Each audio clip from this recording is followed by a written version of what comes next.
Good afternoon, everyone. We'll call to order this meeting of the County Commission of Citrus County for May 10th, 2022. We are happy you are here today.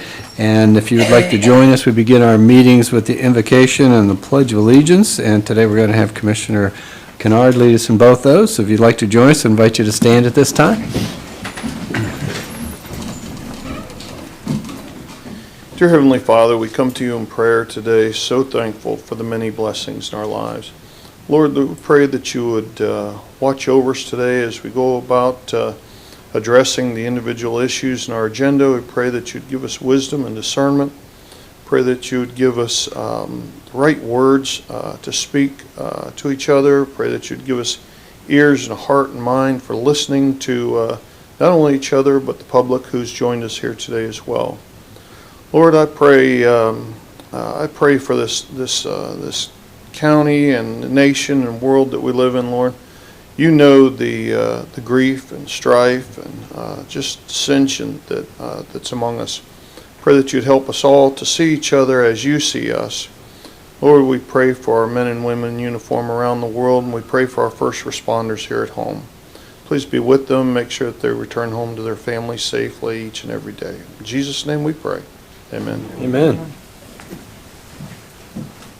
I pledge allegiance to the flag of the United States of America and to the republic for which it stands, one nation, under God, indivisible, with liberty and justice for all. Thank you, Commissioner Kennard. Thank you, everyone. Madam Clerk, can we have a roll call, please? This is a regular meeting of the Citrus County Board of County Commissioners this 10th day of May 2022. In attendance are Chairman Ronald D. Kitchen, Jr., First Vice Chair Ruthie Schleba, Second Vice Chair Holly Davis, Commissioner Scott Carnahan, Jeff Kennard, County Administrator Randy Oliver, and County Attorney Denise A. Diamond Lynn. Thank you very much. On the agenda, we have the addition of item E12, which is an insurance renewal that needs to be dealt with today, and also an additional proclamation C2 from Narleo. Is that correct? Yes, sir. So that's all I know. Mr. Oliver, anything other than those two? No, sir. Okay. So commission members, I have Motion to approve the agenda with the addition of E12 and E2. C2. C2. C2. E12, C2. Okay. And Commissioner Second. Kennard, I heard Commissioner Carnahan on the second. I heard Commissioner Kennard on the motion. Any other discussion? All in favor say aye. Aye. Any opposed say nay, and that carries unanimously. Yes, Mr. Chairman, I would note one thing. We have Campbell McLean, who's going to join us at 2 o'clock, subject to the board agreeing. He's the attorney representing us on 491. This is for the condemnation on 491. and which item is that? That's one of your items, is it not? Yes, sir. G, what would that be? G, It's G3. G3, okay, so you say 2 o'clock? Okay, Yes, so sir. we'll try. We scheduled it as a Teams meeting. Okay, we'll try to get to that too then. Yes, ma'am. He's on the clock, so we want to, I see, absolutely. I know you all are mindful of, So we'll get them on at 2 and off at 2:01. How's That's that? Okay. All right, very good. So with that said, the next item up is now the consent agenda. Mr. Chair, Yes, sir. got one quick question, Randy. I apologize for not asking you. I talked to you yesterday about B6 on the public hearing, about the crab, that got a phone call. What's the situation? It was worked out. I talked with Carl yesterday, and he said Mr. Hall was comfortable with Thank the you. item. Right, that's all I needed. Thank you. So commissioners, what's your pleasure on the Take consent agenda? consent entirely. Okay. Second. So Commissioner Carnahan makes the motion, second by Commissioner Slaybach. Is there any public comment on the consent agenda? Any further board discussion? All in favor say aye. Aye. Any opposed say nay. That carries unanimously. Next, we have the two proclamations, C1 and C2. Motion to approve item C1 and C2. Second. Okay, so we have a motion by Commissioner Kennard, second by Commissioner Davis. Board, any questions, discussions? All in favor say aye. Aye. Any opposed say nay. That passes unanimously. We'll invite you down front for the presentation of one of them at least.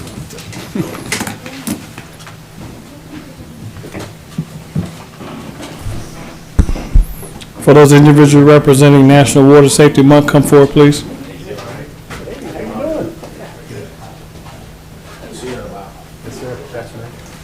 Okay.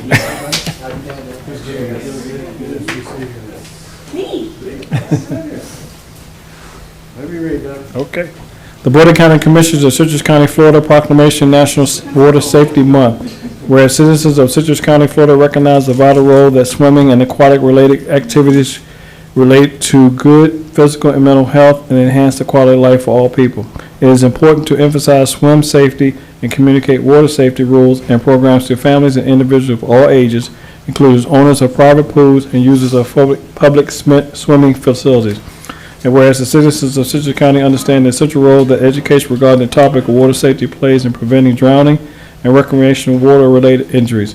And whereas the citizens of Citrus County recognize the ongoing efforts and commitments to educate the public on pool and water safety issues. Citrus County Parks and Rec, along with the YMCA, offer swimming lessons and water safety. Whereas the National Water Safety Month promotes staying safe in, on, and around the water. Now therefore be resolved, the Board of County Commissioners of Citrus County, Florida does hereby proclaim the month of May 2022 in Citrus County, Florida as National Water Safe Month, signed by all 5 county commissioners.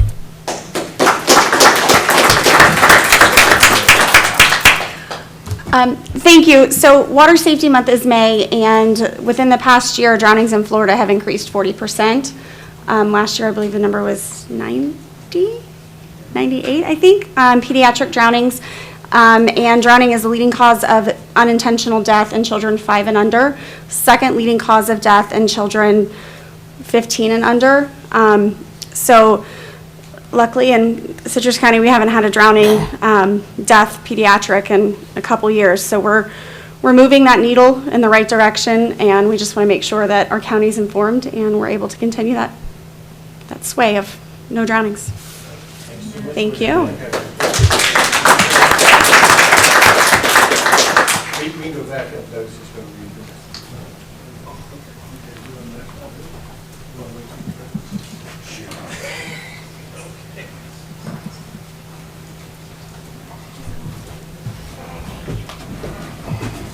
These folks are not here for this proclamation, so I'm just going to have Mr. Wright read it into the record. Yes, sir. The Board of County Commissioners of Citrus County, Florida proclamation Law Enforcement Memorial Day. Whereas the law enforcement officers of Citrus County play an essential role in safeguarding rights and the freedoms of Citrus County, and law enforcement officers risk their lives daily to ensure each citizen can live in a safe and secure environment. Law enforcement officers work in partnership with their community to protect life and property, solve neighborhood problems, and enhance the quality of life in this county. And whereas it is important that all citizens know and understand the duties, responsibilities, hazards, and sacrifices of law enforcement officers. The deputies of Citrus County Sheriff's Office recognize their duty to serve the people by safeguarding life and property, by protecting them against violence and disorder, and by protecting the innocent against deception and weak against oppression. And now therefore be resolved, the Board of County Commissioners of Citrus County, Florida proclaim May 15, 2022 as Law Enforcement Memorial Day, in honor of those law enforcement officers who through their courageous deeds have made the ultimate sacrifice and service to their community and have disabled and become disabled in the performance of duties, and let us recognize and pay respect to the survivors of fallen heroes. Citrus County should direct the flags of the United States be displayed at half-staff on all county buildings on May 15, 2022, signed by all 5 county commissioners. Thank you, Doug, and thank you, law enforcement.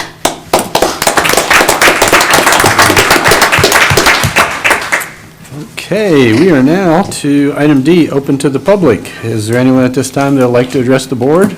You have 3 minutes to speak on anything you wish. If you're representing a group that has a letter on file with giving you permission to speak for them, then let us know and you get 5 minutes. Good morning, Commissioners. My name is Dr. Paul John Reinhardt. I'm a candidate for State House District 23. And I'm proud to be the Teddy Roosevelt Republican and bring him back because my great-grandfather served with him. He was the first Reinhardt to hit Florida. He was with the Rough Riders, and he departed from Tampa and charged up San Juan Hill. The topic, one of the topics I'm bringing you today is I want to make you aware Levy County, the cities of Inglis, Yankeetown, Dunellen, and just recently Inverness are endorsing a no-build resolution, and Inverness is finalizing it. And I just want you to know that nothing is ever a done deal. It's up to the public what ultimately happens. You can never tell what happens with this type of thing. And I just want to make you aware that we live in a constitutional republic and the power is vested in the people. And I have something else to say. Attorney Diamond Lynn, she would probably tell you about this too. I clerked for a prominent civil rights and criminal defense attorney in the city of Sarasota. And, you know, this can be researched by your attorney. Do not accept any blacklists from anybody. Any type of secret envelope containing letters of people that they don't know that they're being declared, that they're being named. It's totally unconstitutional by the U.S. Supreme Court. This was from cases brought during the McCarthy era where people were wrongfully accused of being communists. They lost their careers. They didn't know they were on this list. This is rooted in the English law of the Bills of Attainder. So I urge this commission and the attorney to research this. If you get any letters in an envelope bad-mouthing anybody secretly, it's totally unconstitutional, and it may subject the commission to a lawsuit. I just wanted to make you aware of that, and your attorney could research it. Thank you. Thank you. We have the next speaker, please. Good afternoon. Good afternoon. You know, Can you give us your name, please? oh, sorry. I'm the agitator from Lecanto, Gil Phelan. Listen, I got to, just up front, I know you guys do a lot of hard work, make a lot of important decisions. I don't mean to always be up here picking on you, but you don't need to be patted on the back. We need to keep things straight where they're going wrong, right? I don't think anybody here has probably watched the movie 2,000 Mules. I don't know why you wouldn't. It proves that our election was rigged. It's just unbelievable. Trump won. You know, the electoral votes are there. You guys are in charge of the SEO stuff. The SEO doesn't care either. That's the sort of stuff we as citizens have to be bringing to light, okay?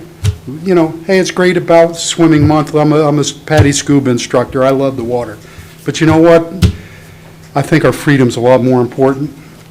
But it's our complacency. It's really our complacency that's produced this incompetence. I think we're bamboozled, too. I see on the website, I'll talk to you, sir, on your website, one of the ladies says that she was from the Mayflower Compact family and in the Declaration of Independence. That indicates, you know, total patriotism and a hatred of tyranny. Meanwhile, it's petty tyranny. The people are here telling you guys what we want, and you go away, man, that's not what we want, right? That's tyranny. And the Constitution was written for you people. It wasn't written for us. It was to control the government, okay? So you think, well, we'll do whatever we want. They can't recall us. We can't be impeached. Maybe we'll be voted out someday in a few years. There's other things we as people can do, okay? So I'm going to suggest boycotts. Why don't we go to these businesses people own? And let's boycott them. Let's boycott the Security and Sound. Why not? Let's boycott the chiropractor. Let's boycott MD Barmaster, Horsefly Group. Why not? Can we picket? I don't know if that's legal. Why aren't we out in front of there demanding that you people do what you're supposed to be doing by representing us? The gentleman here talked about a constitutional republic. You're our representatives, not our bosses. Now for this clown from the CEO last week, to Josh Wooten. You know, the most imbecilic statement I've ever heard came out of his mouth about us people who care about our children and the rights of our children are like people who block schools. I mean, that's stupid. Obviously, he hates Christians and conservatives. I think we need to get rid of him. And it's hard to believe a guy like that has been given control of millions of dollars to disperse because he doesn't have a clue. I think we should all the members of the Chambers of Commerce, tell them that if he stays as president, Chair. we're going to boycott their business. Chair. Excuse me, time has expired. Thank you very much. It was 8 seconds, but thank you. Okay, thank you.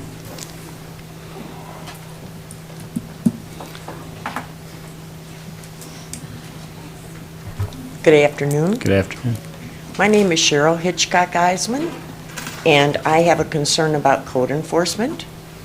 Back in, let's see, the date on this one is 9/24/21. There was a call made into the code enforcement about me on my property. It was made by a Ruby Robinson with no address, no phone number. When I went to the Connections in Hernando, she said, Cheryl, you need to call this number. It is at 865-399-0809. She said, do you know this woman? I said, no, I've never heard of her.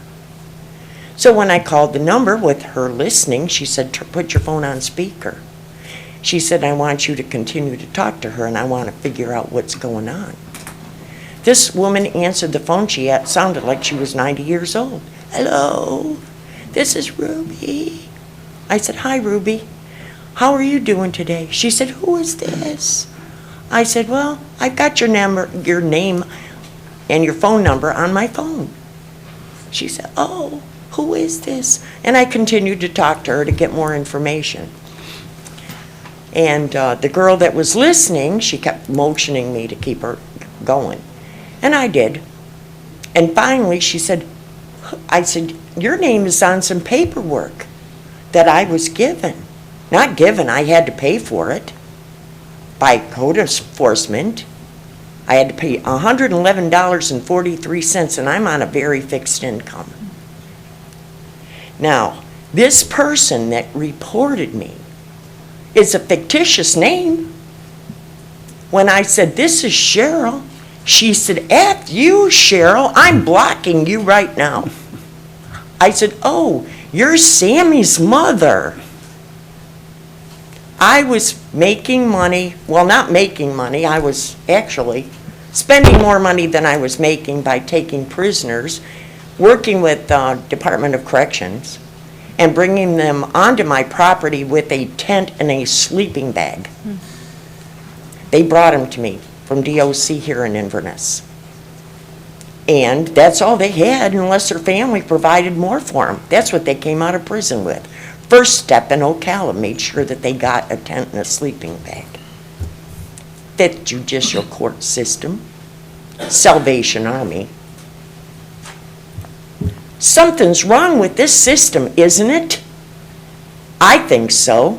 When I am a 72-year-old woman maintaining my property, trying to keep my head above water on a very fixed income, and you, as the Board of County Commissioners... Sorry, ma'am, your time has expired, so. Okay, you need to investigate this. You Thank leave you, it. Jeff. You leave it with the clerk or... No, That- it's okay. already, Okay, thank you very much. thank you. Can we have the next speaker, please? I'll remind everybody to watch the timer in front of you so you know how much time you have left, so. Yes, ma'am. Kathy Gates, Inverness. I attended a library advisory board meeting this morning. It was peaceful, it was quiet, and it was productive. I learned all about the wonderful summer programs that our kids are going to have this summer. I learned all about the awards that they have been going around giving the high school seniors. We have beautiful students coming out of our school system. I learned all about the thousands of hours of volunteers. We have an exceptional library system. And the peacefulness in what I observed this morning, I believe, was a direct result of how you voted. And I just want to say that it's greatly appreciated. Thank you. Thank you. Could we have the next speaker, please?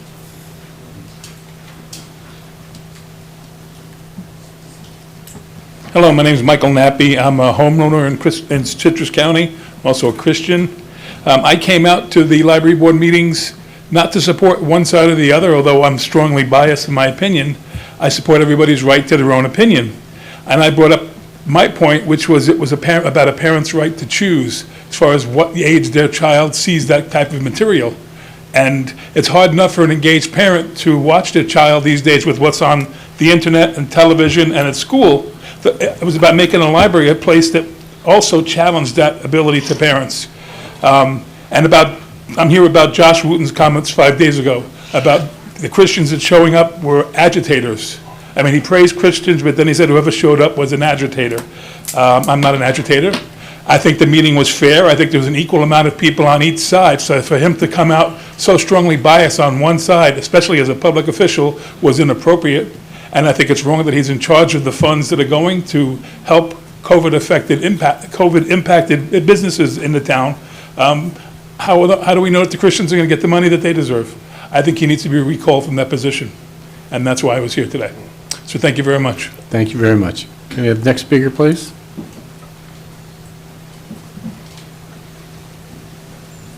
Afternoon, Commissioners.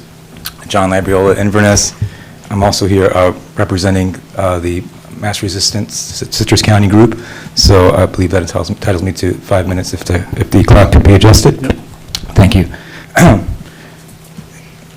I'm also here to speak about the comments made, very inflammatory comments made here a couple of weeks ago by Chamber CEO Josh Wooten. A lot of people were very deeply offended and insulted by his comments equating critics of LGBT grooming displays in the libraries with segregationists and racists.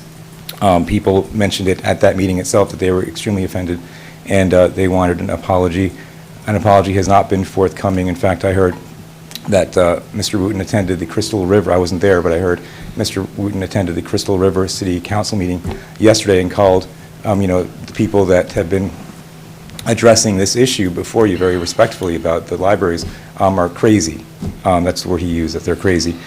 So instead of taking an apologetic attitude about his very, very insulting and totally defamatory statements, he's actually doubling down.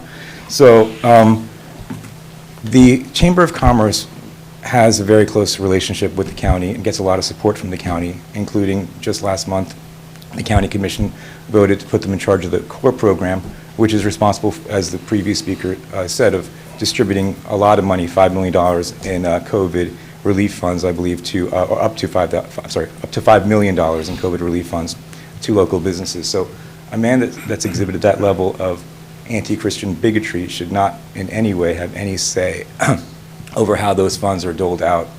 And I'm asking you, as a county commission, to cut off all ties with the Chamber of Commerce until and unless Mr. Wooten either steps down voluntarily or is removed by the Chamber of Commerce Board of Directors, because it's really totally unacceptable for somebody to make the comments that he said, to basically equate people, and the chamber was full. I think it was actually like 4 to 1 on the side of changing the members on the Library Advisory Board because of the issue of the LGBT displays.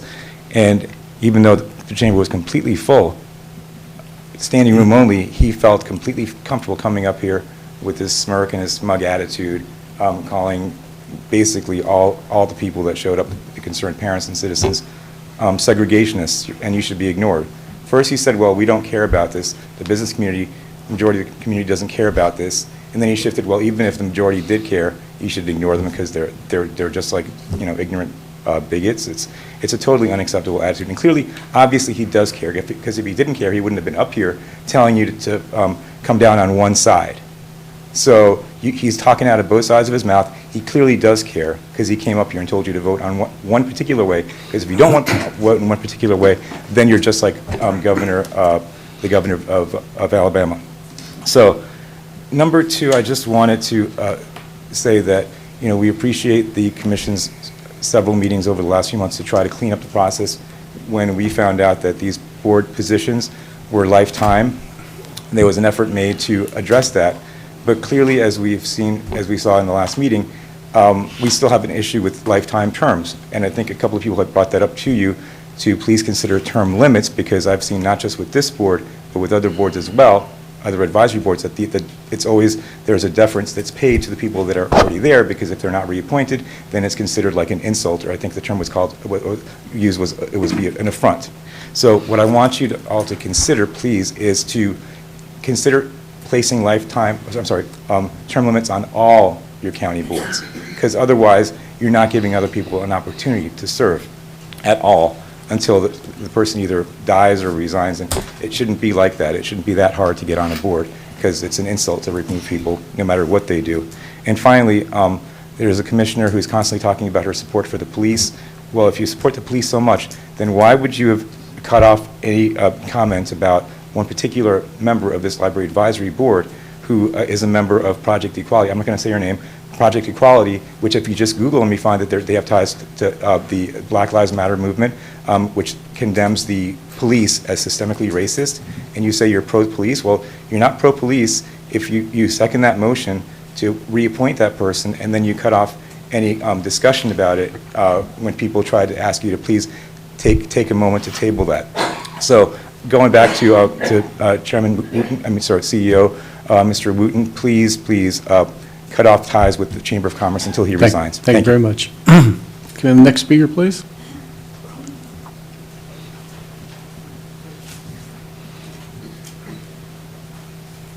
Good afternoon, Commissioners. How's everybody? I Very see good. a few Very good. smiles up there. Very But, I'm newly retired from the city of Inverness, as all of you know. I moved to Cambridge. Could you give us your name for the record, Oh, please? Ken Hinkle. Thanks, sir. 1027 Inverness, Short Line Way, Inverness, Florida.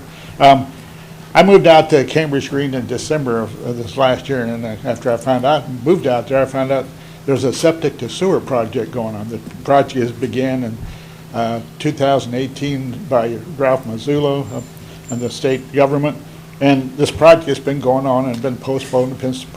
Well, I know they're in the architectural phase today. You're voting on an item on E4 about the American Rescue Plan project. This is part of it. Most of the people out there are retirees. 70% of the people are retirees on fixed incomes. Many of them lived there over 20 years, and I realize the septic tanks, they're old. And to replace them would be very costly, up to $30,000. But one of the reasons why we're the highest place in the county, but we're getting put on sewers, and Crystal River, they voted, I know they're a government, and they voted to postpone their project till more funds could be obtained. After ascertaining, looking through all the documents, and figured out the cost for this project for the residents would be about $12,600. The county last week, our last meeting, voted to allow the assessment to stay at $6,000. There was grants at the very beginning, and I was doing some research, and I found where Homosassa, their project in 2021, they have had, I guess, a lobbyist apply for the Florida Senate Local Funding Initiative request, and they were granted, I think it's almost $2,000. And I was curious why Cambridge Green wasn't included in this. And if your lobbyist could, if you still have this lobbyist, if you could go ahead and apply for Cambridge Greens for the year 22-23. It's great living out there. The people are very friendly. And I want to thank you for what your job you are doing in these projects. The pollution from the septic tanks into the aquifer is something we need to do, but most people can't afford a $12,000 hit. I know about $10,000 they could finance through the county for, I think it's 6% or 7%. I forget what the number is. I think it's 6%. But I'm just sort of speaking on my behalf because I'm a new resident. I know that septic tank's going to fail, and I don't want to spend $30,000 for it, but I don't want to also spend out within the next year, or actually 24 is when we'd have to pay it because it's 1 year after the finish of the project that we have to pay. So as a resident, I know the grant writers are working on this, and I hope they find some grant money, but Thanks, sir. I'd like to them to apply for the Thanks, sir. this local initiative, if you would. Thank you. Thank you very much. Can we have the next speaker, please?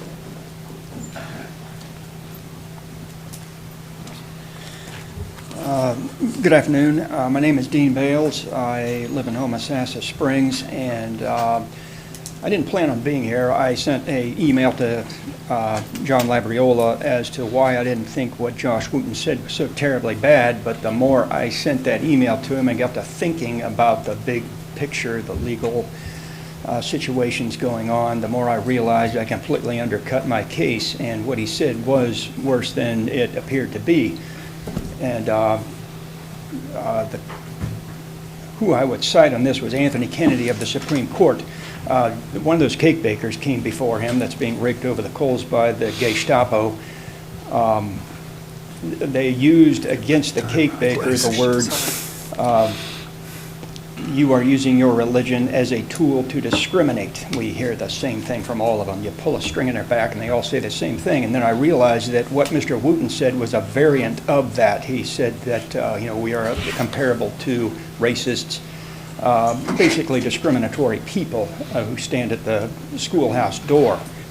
And that and some other things, double standard involving the majority's rights, the minority's rights, and such like this. They shift back and forth, pro-democracy against democracy, pro-democracy against, pro-against. And, but if this guy's in charge of doling out money, it's standard procedure that the people who talk up a big bunch of noise about non-discrimination are themselves the discriminators, and they're being struck down in court ever more often by 9-0 margins in the Supreme Court. Even the liberals are against them, which surprised me even. Not the cake baker, I guess he never got his chance in the Supreme Court for the full review of the case, but the lower court that he got shot back to said he was discriminating. But anyway, that's just all I've got to say, is this guy's got to be watched like a hawk. If he's not reprimanded in some way, shape, or form, he's got to be watched like a hawk. I bet if you take two businesses that are identical, an apples for apples comparison, and they're both trying to get money from his commission, and he is making the decision, and one of them is LGBT by an owner, operator, and one isn't, he's going to throw the money to the one that is pro. That just happens so very often, be it journalists who are trying to be unbiased and give both sides of an issue. No, they aren't. They got their heavy thumb in the scales. Try sending a letter to the Chronicle and watch it happen. Pretend yourself to be one view, send a letter, then the opposite view, and you're going to find the conservative view gets struck down. That's just the way they are. And I'm sure Josh Wooten is just a chip off the old block. So that's all I got to say. Okay, thanks for hearing me. Thank you. Can we have the next speaker, please?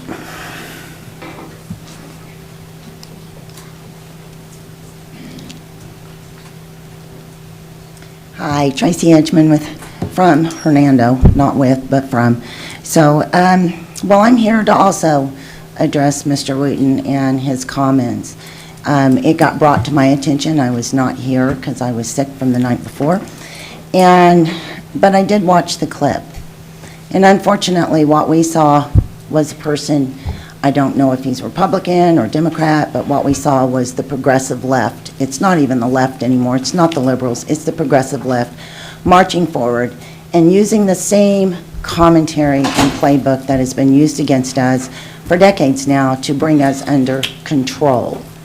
Well, the people of this county have a right to be heard, and that's what you're all here for. But there is an apparent agenda. And I'm new to the county, so I don't know how this county worked. I got involved. It's not hard to see how the county is working. It's not hard to see who the chamber puts into office. We've got 3 chamber-picked candidates for the BOCC, 2 from Homosassa and 2 from Floral City. I'm not blind. I can see it. I can see the game. I can see it all. And the games that keep getting played back and forth, the word salad games of process. Everybody is touting the same line. Do you guys realize that? That's how we can tell, is that when you use the same verbiage over and over and over again, we know who is from where. So Mr. Wooten gave you guys all away, gave it all away. The whole county agenda has been given away by one man's 3-minute tirade up here, calling us agitators because we don't agree. Really? Is that appropriate?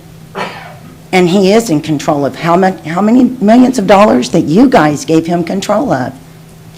Is that fair to the people of this county? And you are supposed to be working for the people of this county, but however, you don't answer to us. That's another political game that's played as well that I won't get into. So to blacklist us, calling us agitators, put my name on the list, please. Let me be the first one. My name is Tracy A. Edgman. I live in Hernando, Florida, and you can blacklist me, but I don't own a business, so there's no reason to blacklist me. So the next thing that you guys can do, you can either denounce and renounce this and draw that money back away from the chamber and actually put Put it someplace where you guys can trust that there's not going to be a bias, or you can continue to do business as usual.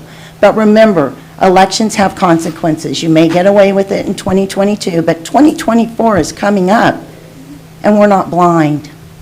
We love this county. I'm new here. I love this county. I will never, ever regret moving to Citrus County, Florida.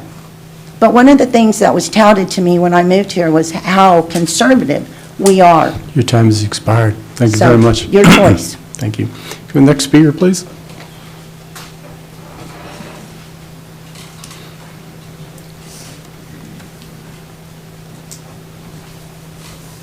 Hi there, Lori Pettingill from Homosassa. I too am here to speak and support my fellow agitators and John's amendment. I keep something real close to home in my life, and this is this picture of a child that says, in reality, they're not after you, they're after me. You need to be in the way. And it really is why I appear here before you when I do appear here before you. If we don't speak for the children, who's going to come up and speak for the children in this county?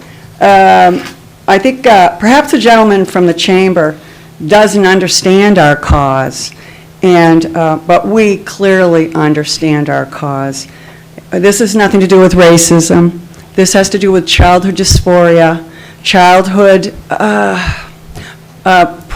self-identities, and right now it is being utilized to even make children do changes in their physical self by having hormone therapies and things like that, things that can't even be changed forever. And we really want to try and stop that from happening to children so that they're changed forever and don't have to look back and say, how did that happen to me? I was a product of the Jaffe memo, and the Jaffe memo was a memo put out in '68 in junior high, very, very heavy depopulation agenda. And this is a depopulation agenda also, don't think it's not. And in this depopulation agenda, they promoted, it was a pre-abortion movement. And boy, have they succeeded. And I think the depopulation movement of transgender surgery is going to do just as well. And I think that's why I am here and fighting. Thank you very much. Thank you. Could we have the next speaker, please?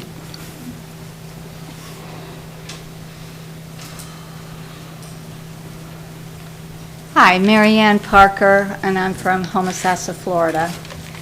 I'd like to thank you guys for listening to our issues and for your care and concern for what we have care and concern for. If I were to use the adjectives faggot, pedophile, pervert, you would immediately take offense because those terms are used to dehumanize, villainize, and humiliate the target person. Likewise is the intention of using adjectives like deplorables, racist, homophobes, and white trash.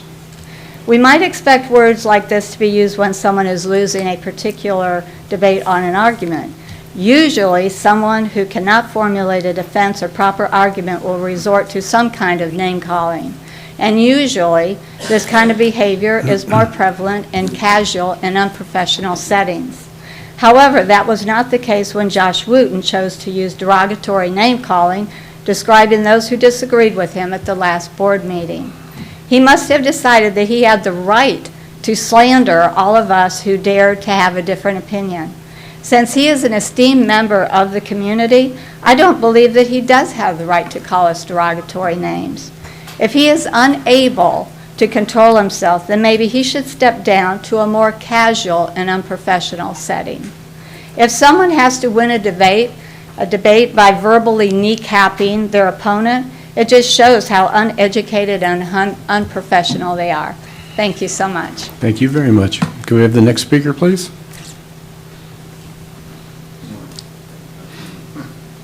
Hey, my name is George Ryder. It's in reference to Betts Farm.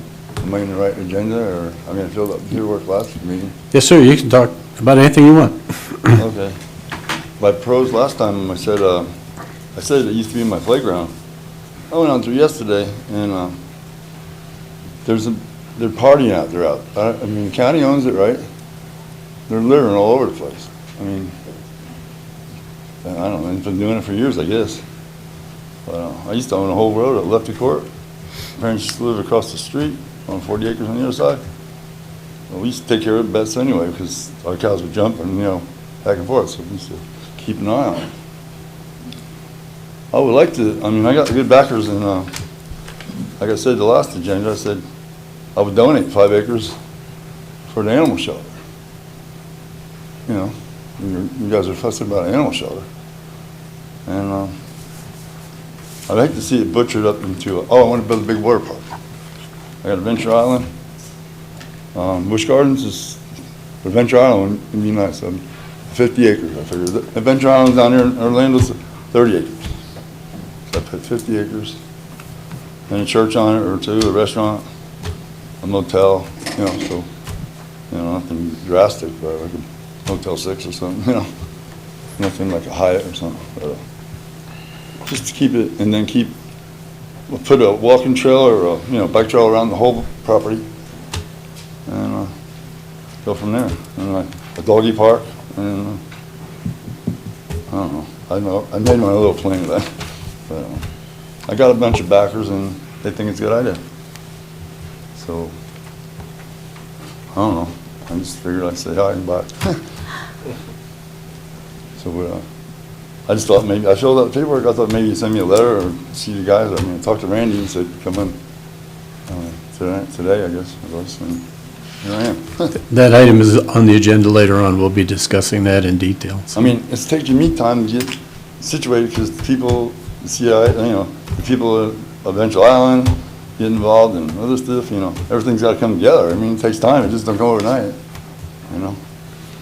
But I'm trying, plus I'm doing my other work. So, I'm a retired veteran and whatever, just keep busy.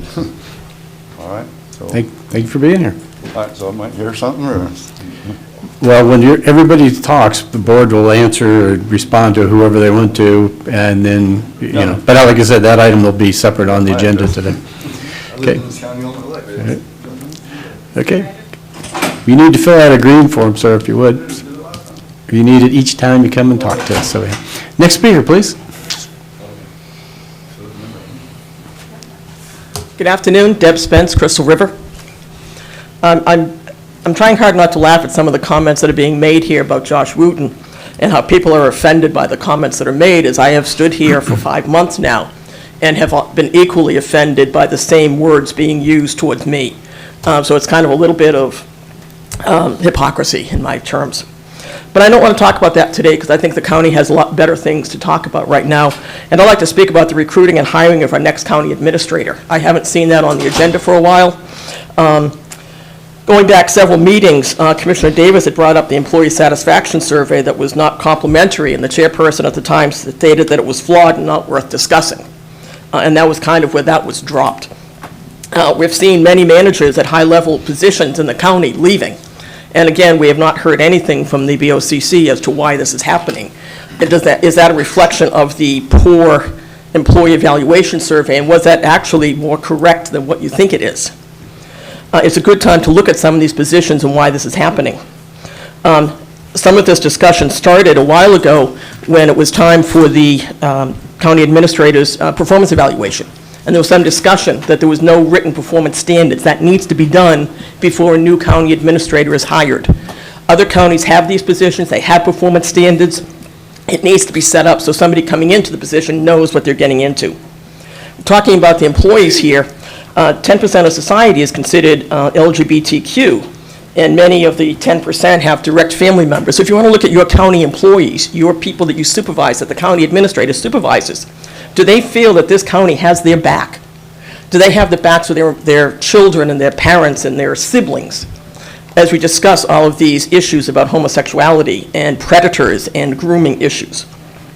So it's no surprise to me that employee satisfaction would be considered a low period when we spend so much time on those issues.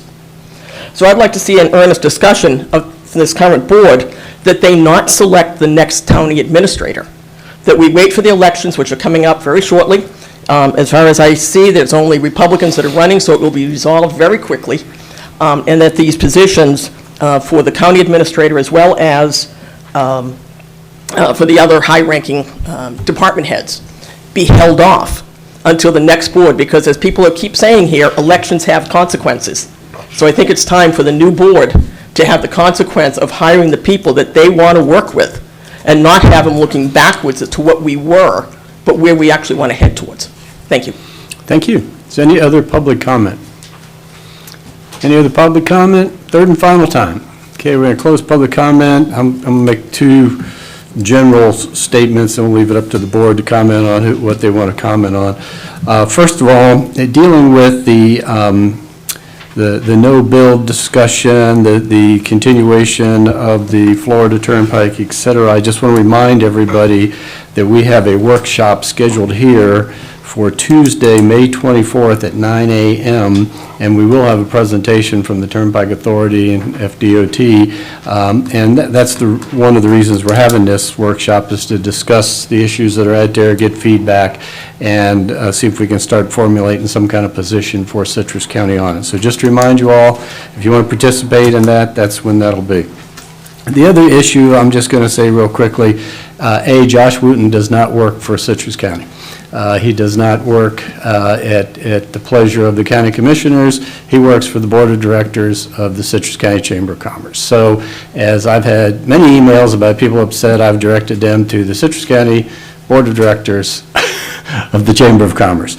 Also, but I will say on the record, this is an absolute fact, I did not vote to give the Chamber of Commerce that money. I feel that when I came into office, the Chamber of Commerce was highly subsidized by county taxpayers, and I feel today, if you go back and look at the records, the Chamber of Commerce is more highly subsidized now by county taxpayer dollars than it's ever been. Okay? I voted against that. I still think it's the wrong thing to do. I think it was a total waste of money. I think the results that we got for it. But again, that was my vote. The majority of the board rules, and we'll leave it up to future folks to decide if that was money well spent or not. But again, when it comes down to what people say when they come here, they represent, Mr. Wooten is given 5 minutes because he represents his board. So they're the ones you need to take up the issues if you have issues with. On the rest of this, I'll just leave it up for the commissioners. I will say, though, we don't put off business. I was elected. I'll be in office until November 21st at midnight. I will vote every vote that comes before me at that time. We have already discussed, debated, putting off hiring of an administrator. We decided not to do that. And the other thing I'll point out is there was a very detailed published list. In the last agenda, you can go back and see the timeline for the hiring of the new administrator. So if there's any questions about when, where, how, it's all in the agenda. The way the hiring is done is it's totally up to the board's discretion. Some counties may, swing a dead chicken over their head and decide if they like a person or not. Some people might go into a 15-page evaluation. What we have always done is, because it's a private discussion and then it's a public discussion, commissioners have met with the administrator privately, and then you have to have the public discussion, about job performance or whatever. So that's what we've done. Future boards can change it. It's always at the pleasure of the board. So, future boards can make the evaluation process whatever they want, but it's typical. Everybody wants change until it changes the way they don't like. Everybody wants tolerance, unless it's people they don't have tolerance for. So we have to turn around and say, let's just look at, what the main issues are that are in front of us, and that's what I would focus people on. So, Mr. Carnahan, anything? First and foremost, I want to clarify something. The $5.4 million, the Chamber does not control, Josh Wooten does not control, period. Okay, that's why I sequestered and had it put in the economic development account that this board right here voted on, and we control that. Matter of fact, we had a conversation this morning about airport infrastructure, and I would assume that money is going to be, some of that money is going to be used for that. But ladies and gentlemen, Josh doesn't even sit on the core board anymore. Okay, he took himself off that a long time ago. Artis does, but they only make suggestions. This board is the one that makes the calls. And again, I specifically asked the board to put it in an economic development account that we control. So they do not he does not control that. The Chamber does not control that, and they never will control that money. Secondly, Commissioner Kitchen, I agree 100% with you. We are here through November. I will make every vote just like you will. This board took a position to move forward with hiring an administrator. And when it comes to the directors, I don't know if many people are watching, but the Private market out there is pretty good. A lot of these directors are taking jobs here and they're driving back and forth. And what they're finding is they can make more money in the private sector close to home or right at home. And that's what you're seeing right now, ladies and gentlemen. It's just not Citrus County, it's all over. So with that being said, I just wanted to clarify that. I'm not a chamber member, haven't been a chamber member, but what I can tell you is the chamber, Josh Wooten, does not control millions of dollars, okay? That is right here, this board controls that. And that money will be used for economic development. I can promise you that. I go to those meetings, I listen, but bottom line is, this board here has to say where that money's going, and it has to be used for economic development, period. Thank you. That's it. Commissioner Slabar, any comments? Yes, I think you covered the chamber. I do want to say,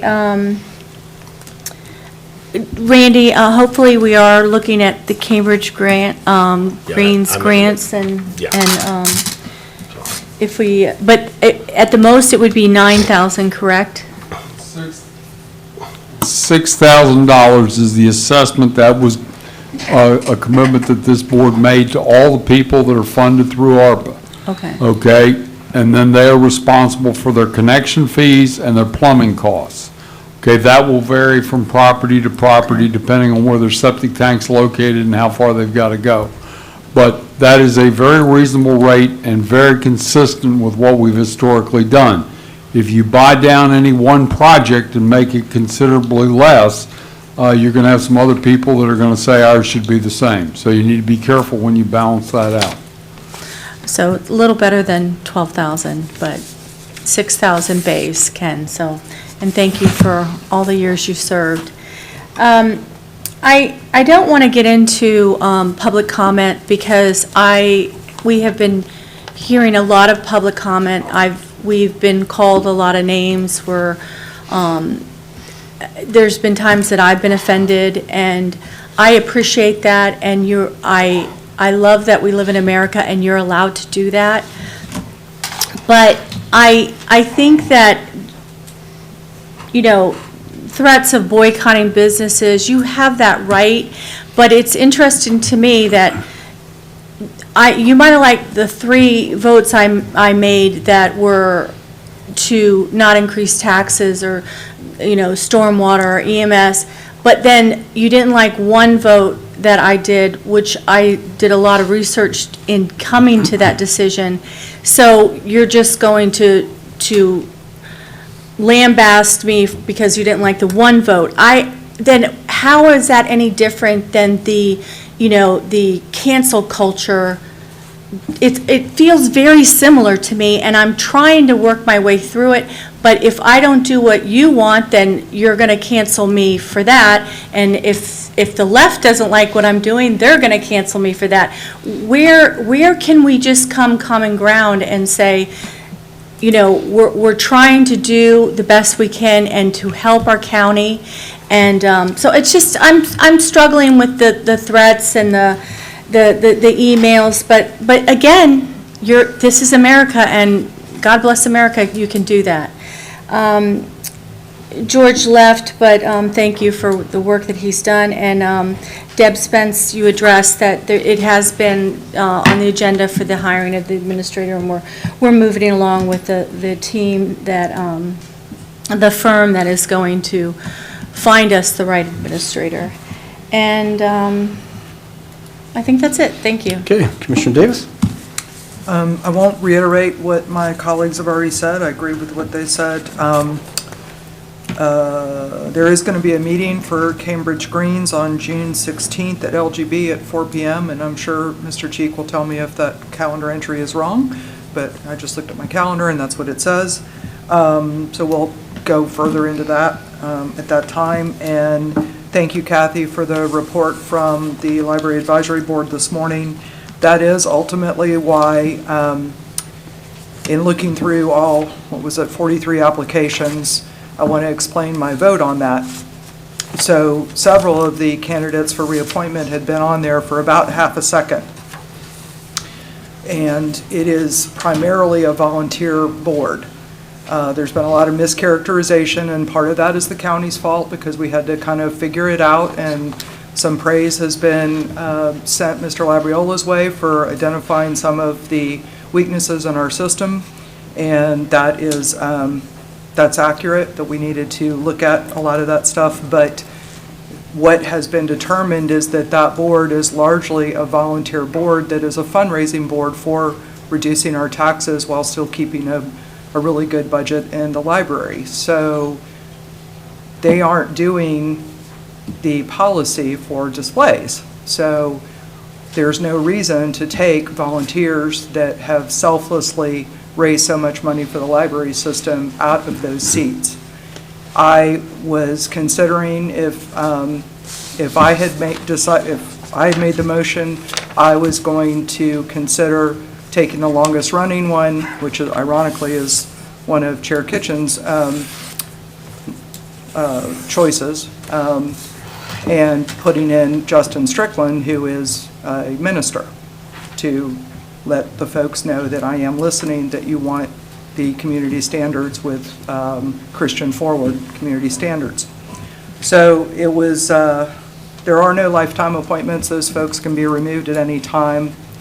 And a lot of them just basically don't reapply or they resign anyway. So that's all I got. Okay, Commissioner Kennard, any comments?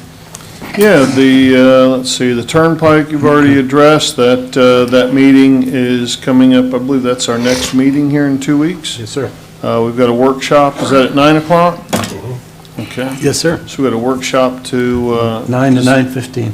all right, PM. Good luck with that, right? PM. The next administrator, I am not inclined at all to wait. I think the sooner that we get somebody in here that can get caught up on the ongoing projects and so forth, the better off that we're going to be. And let's see, Ken, I think one of the grants that have been applied for, the connection grants down in Old Homosassa, I believe DEP has discontinued that, or they've moved the money, they've just taken the funds out of there. Who knows if it comes back or not, but as of right now, that money's gone. It's not available. I think that was the 2,000 something, whatever that number was. It was a significant number to help people get connected, but obviously you know from your time on council that when the state takes away money, there's not a whole lot that we can do about it. And let's see here, Betts Farm, we're going to talk about that a little bit later. And, you know, the multiple comments about words that were used during public input. There, over the last, I don't know how long this has been going on, 8, 9 months, 10 months, whatever it's been, there's been an awful lot of offensive words said out there that offended different people. I wish that didn't happen, but it does during public input. And, you know, as elected officials, we've got to sit here and listen to it and try not to get offended when it's directed at us. And I think everybody needs to take that same approach, that if they're going to play in that arena, that understand that there's going to be things set up there, unfortunately, by whoever would oppose their position. So that's all I've got to say about those things. Okay, thank you very much. I have 158. I'm sorry, yes, sir. I have one thing to add. The lady that was speaking about code enforcement, I sent you a picture of her front yard. I wouldn't want to live next to that. But anyway, it went to the special master in March. The special master granted her 60 days to come into compliance. That compliance inspection is scheduled for May the 17th. And if she isn't in compliance, then the special master will take whatever action he believes is appropriate in light of the severity of the case. Very good. That's why we don't get involved in code enforcement issues. So, okay, is our attorney ready? It's 1:59. You said 2 o'clock. I'm ready to move on to H1. H1 if he's not ready. We'll move on to G3 if he is. He should be ready. There we go. He's ready. Okay. Perfect All right. timing. Well, at this time, then, we're going to move on to G3, the County Road 491 land acquisition issue. So, Where you want to begin with this, folks? Either Mr. Oliver or? Yes, as you know, we've done voluntary acquisition of parcels along the 491 corridor to be able to get that project teed up. The design is completed, the right-of-way needs and the easements have been determined. We're negotiating with property owners. Unfortunately, whenever you have a project like this, there are going to be some that you just can't get a hold of. There are going to be others that are less able to be communicated with, and then some, this is the next step in the process, which authorizes us to proceed to go to court to, and that will enhance the negotiations, if you will, because at that point, it has an impact. So Campbell McLean is ready to answer any questions you've got, but we're asking for authorization to go to court to get the right-of-way that we need to get this project underway. Ms. Lane?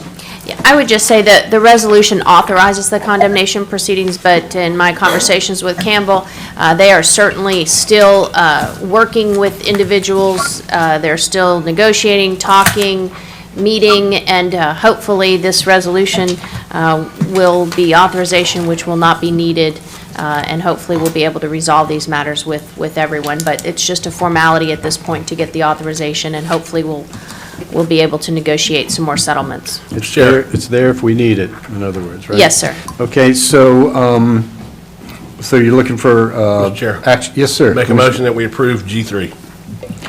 Okay, Commissioner Carnahan makes a motion to approve. Second.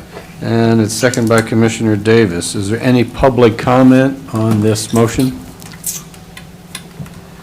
Okay, no public comment. Commissioners, any further discussion? Yeah. Mr. Chairman. Yes. I'm good to vote on this? Yes, ma'am, you've already settled yours. Okay, so if there's no further discussion, all in favor say aye. Aye. Any opposed, say nay. Passes unanimously. It's 2:01. Thank you very much. We're Wow, pretty good job, Campbell. Thank you, Commissioners. Have a great day. Thank you. It still gets us for 50 minutes. All right. No, we 10-minute increments. We cut that very short. We should keep them for 9 more minutes and get our money's worth. But of course, we waited till he hung up to have that discussion. All right, well, let's back up now then to, we'll go back to, we're going to go back to H1, which is the 131 public hearing for the ordinance amendment relating to the Beverly Hills MSBU rates. So we're going to have a public hearing, is that right, Madam Attorney? And then the board will take action after that. Do you need to read the ordinance? This raises the rate from $9 to $15 on a single-family residence. These rates have not been increased since the MSBU was established. Okay, so we'll read the ordinance, we'll have a public hearing, and then the board will take whatever action, correct? Yes, Okay. sir. At the conclusion of this public hearing, you're going to consider an ordinance of Citrus County, Florida pertaining to Chapter 90 Beverly Hills Municipal Services Benefit Unit, amending Article 21, Section 90-834, entitled Authorizing Special Assessments on Per Lot Basis, providing for severability, providing for modifications that may arise from consideration at public hearing, providing for inclusion into the code, and providing for an effective date. Thank you. So at this time, we'll open this to public hearing. Is there anyone here to speak in favor or opposed to this ordinance? Anyone to speak in favor or opposed to this ordinance? Third and final time. Anyone to speak in favor or opposed? Okay, we will close the public hearing. Board, what's your pleasure? Mr. Chair, Sir? motion to approve item H2, H1, I believe. H1? Yes, sir. Yep. Sorry Ordinance about that. related? Second. Flip the page. Okay. H1, sorry about that. Okay, and that would be A and B? Yes, sir. And C and D, Yes, sir. correct? Okay. So we have that motion by Commissioner Kennard. Did I hear Commissioner Davis second it? Yes, sir. Okay, A so through we, D. okay, so we have the motion and the second. We've had the public comment. Is there any further commission discussion? Okay, all in favor say aye. Aye. Any opposed say nay. Nay. Okay, that passes 4-1. Okay, then we'll move on to H2, which was a 140 time certain pertaining to the manatee protection zones. Same thing, we have an ordinance, we'll read it, open to the public, commissioners take action, correct?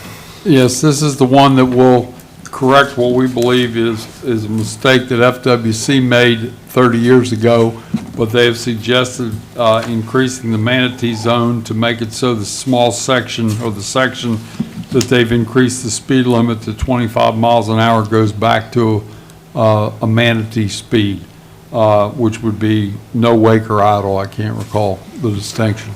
But this will do that. We do not know how long this is going to take them to process. They have indicated, however, that they're going to expedite this. What that means exactly, I'm not sure. Okay. Madam Attorney, anything else before we read the ordinance? The never-ending ordinance changes. The only thing that I would like to point out to you is that we are adding a definition of idle speed and idle speed no wake. The other area that we created was a slow speed zone. So this is just the way they wanted it. And 9 out of 10 people could not tell you the difference. I looked up the difference. Yeah, I could tell you the difference, but like I said, 9 out of 10, so could not tell you. Yes, but that's what they wanted, so that's what I did. All right. So you are going to be asked to consider an ordinance of Citrus County, Florida relating to boating regulatory zones for protection of manatees, amending Chapter 64, Article 1, Section 64-1 entitled Definitions, amending Chapter 64, Article 1, Section 64-7 entitled Manatee Protection Zones, providing for severability, providing for modifications that may arise from consideration at public hearing, providing for scrivener's errors, providing for codification, and providing for an effective date. Okay, at this time, we will open this up to the public to speak either in favor or opposed to this ordinance. Is there anyone here to speak? Anyone wish to speak in favor or opposed to this ordinance? Third and final time, anyone to speak in favor or opposed? Okay, we'll close the public hearing. Commissioners, what's your pleasure with Mr. H2? Yes, Commissioner Motion to Davis. approve H1, A, and B. Second. Commissioner Davis makes the motion, second by Commissioner Kennard. Had public hearing. Is there any further board discussion? Mr. Chairman? Yeah, just a second. Yes. Was that H2? H2, A, and B. Okay. Yes, She ma'am. said H1. I'm sorry. Oh, I'm sorry. I'm sorry.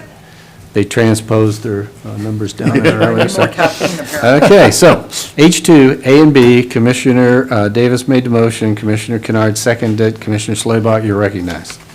For the public and for myself, could you tell me the difference between idle speed and idle speed no wake? We'll hear what the legal, I think I would defer to Commissioner Kitchen because I actually just looked it up, but I can pull it up on Google once again. I think it has to do, well, anyway, I don't want to show no, my well, yeah, ignorance. like you said, if it's the legal definition, I'd be curious as to what legal definition was used. Generally speaking, idle speeds means the speed that's only necessary to maintain steerage of the vessel. Okay? Slow speed means the bow cannot be in the elevated position. Okay? So a lot of times people get that confused with no wake or whatever, but slow speed means the bow has to be resting in the water and it can't be up in any manner. That's usually what was used, but the way they changed the laws, who knows what it says now? Something different in there now? I'm pulling it up. Will you Okay. stop? How fast is slow speed? There you go. Here, oh, it's purple. That means I must have listed it once before. Okay. Idle speed, no wake, is a designated area where vessels must be operated at a speed no greater than that which is necessary to maintain steerage and headway. Did I just not that? The vessel should not produce a wake at this speed. Slow speed is an areas where vessels must be fully off-plane and completely settled in the water. Any wake created by the vessel in any one of the zones must be minimal, very small. If your vessel is traveling with the bow even slightly elevated while in one of these zones, it is not proceeding at slow speed as required by law. And idle speed. That was the first one. That Idle was the speed, first no one. wake. No. First one. And Well, then, I thought it was two, idle speed or idle speed no wake. oh, no, that's all one heading. Oh, okay, It's okay. idle speed, comma, no wake, or slow speed, comma, minimum wake. Way to go, Ron. That's I what think 50 you- years of boating will do for you. is you'll be I able think to- you nailed it. Thank you. Thank you. So, anyway, thought it was two. and I think my kids knew that when they were like 4, they could answer that question too, so. Oh, well, is that a comment? No, I just meant they grew up on the water and boats and they understood I about grew it, up so. sitting on the beach. Okay, so let's see, earlier today you guys got to talk about your bona fides in aviation. Today Aviation, I'll yeah. talk about marine and, I was impressed till the 4-year-olds beat me. okay, so let's see here, so did we vote on that? I think we're still in commission discussion, correct? So, Commissioner Davis, did you, excuse me, Commissioner Schleba, you had the floor. Any other comments on H2A and B? Yeah, I read it wrong. I thought it was idle speed or idle speed with no wake, and I couldn't figure out what the difference was.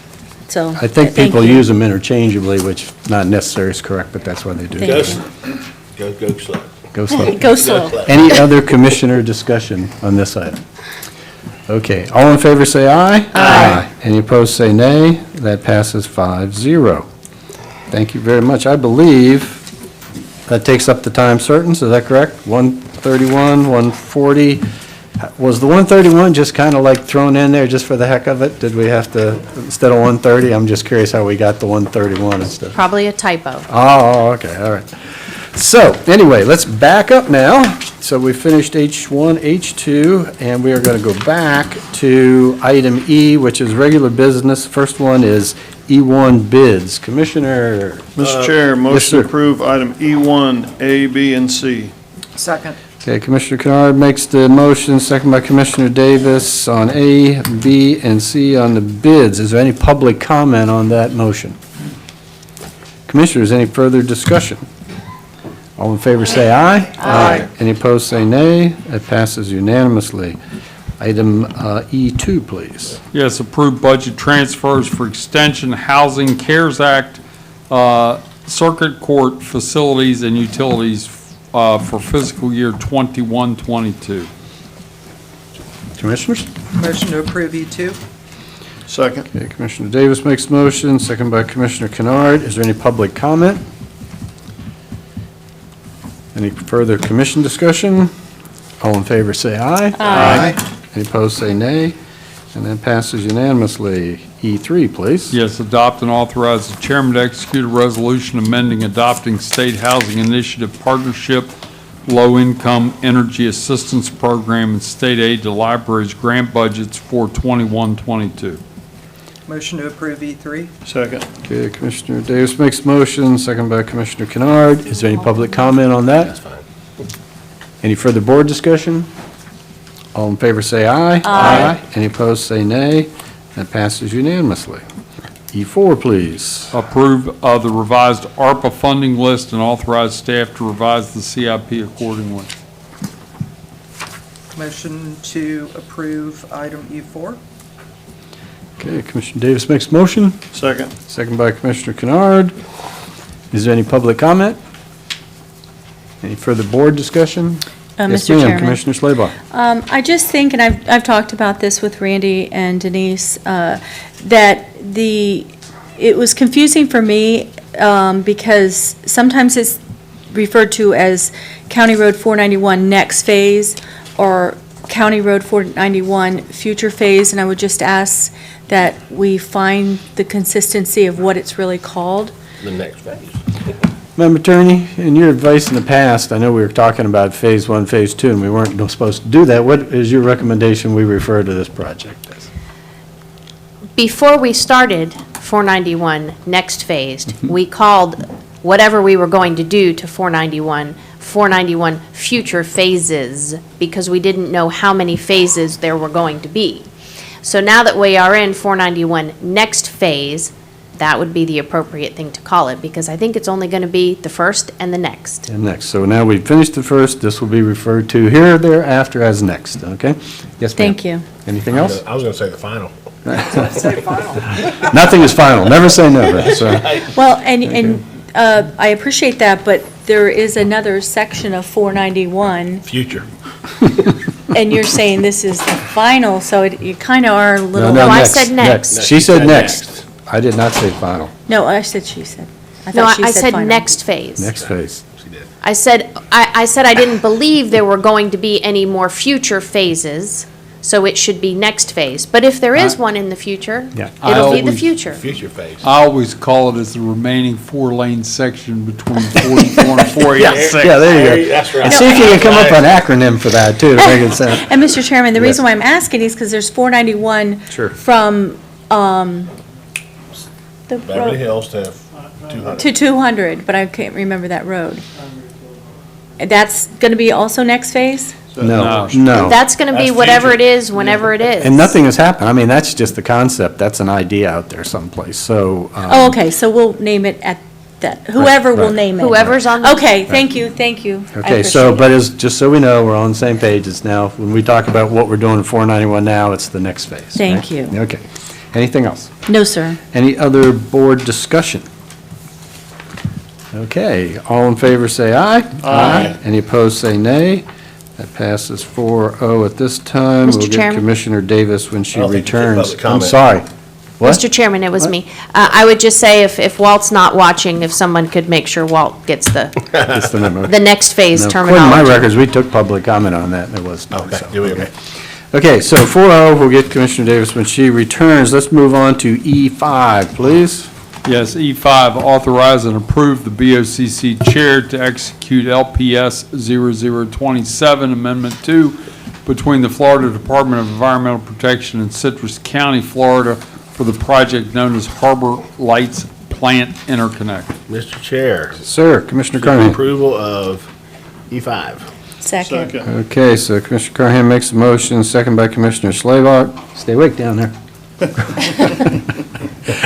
Okay, is there any public comment on item E5?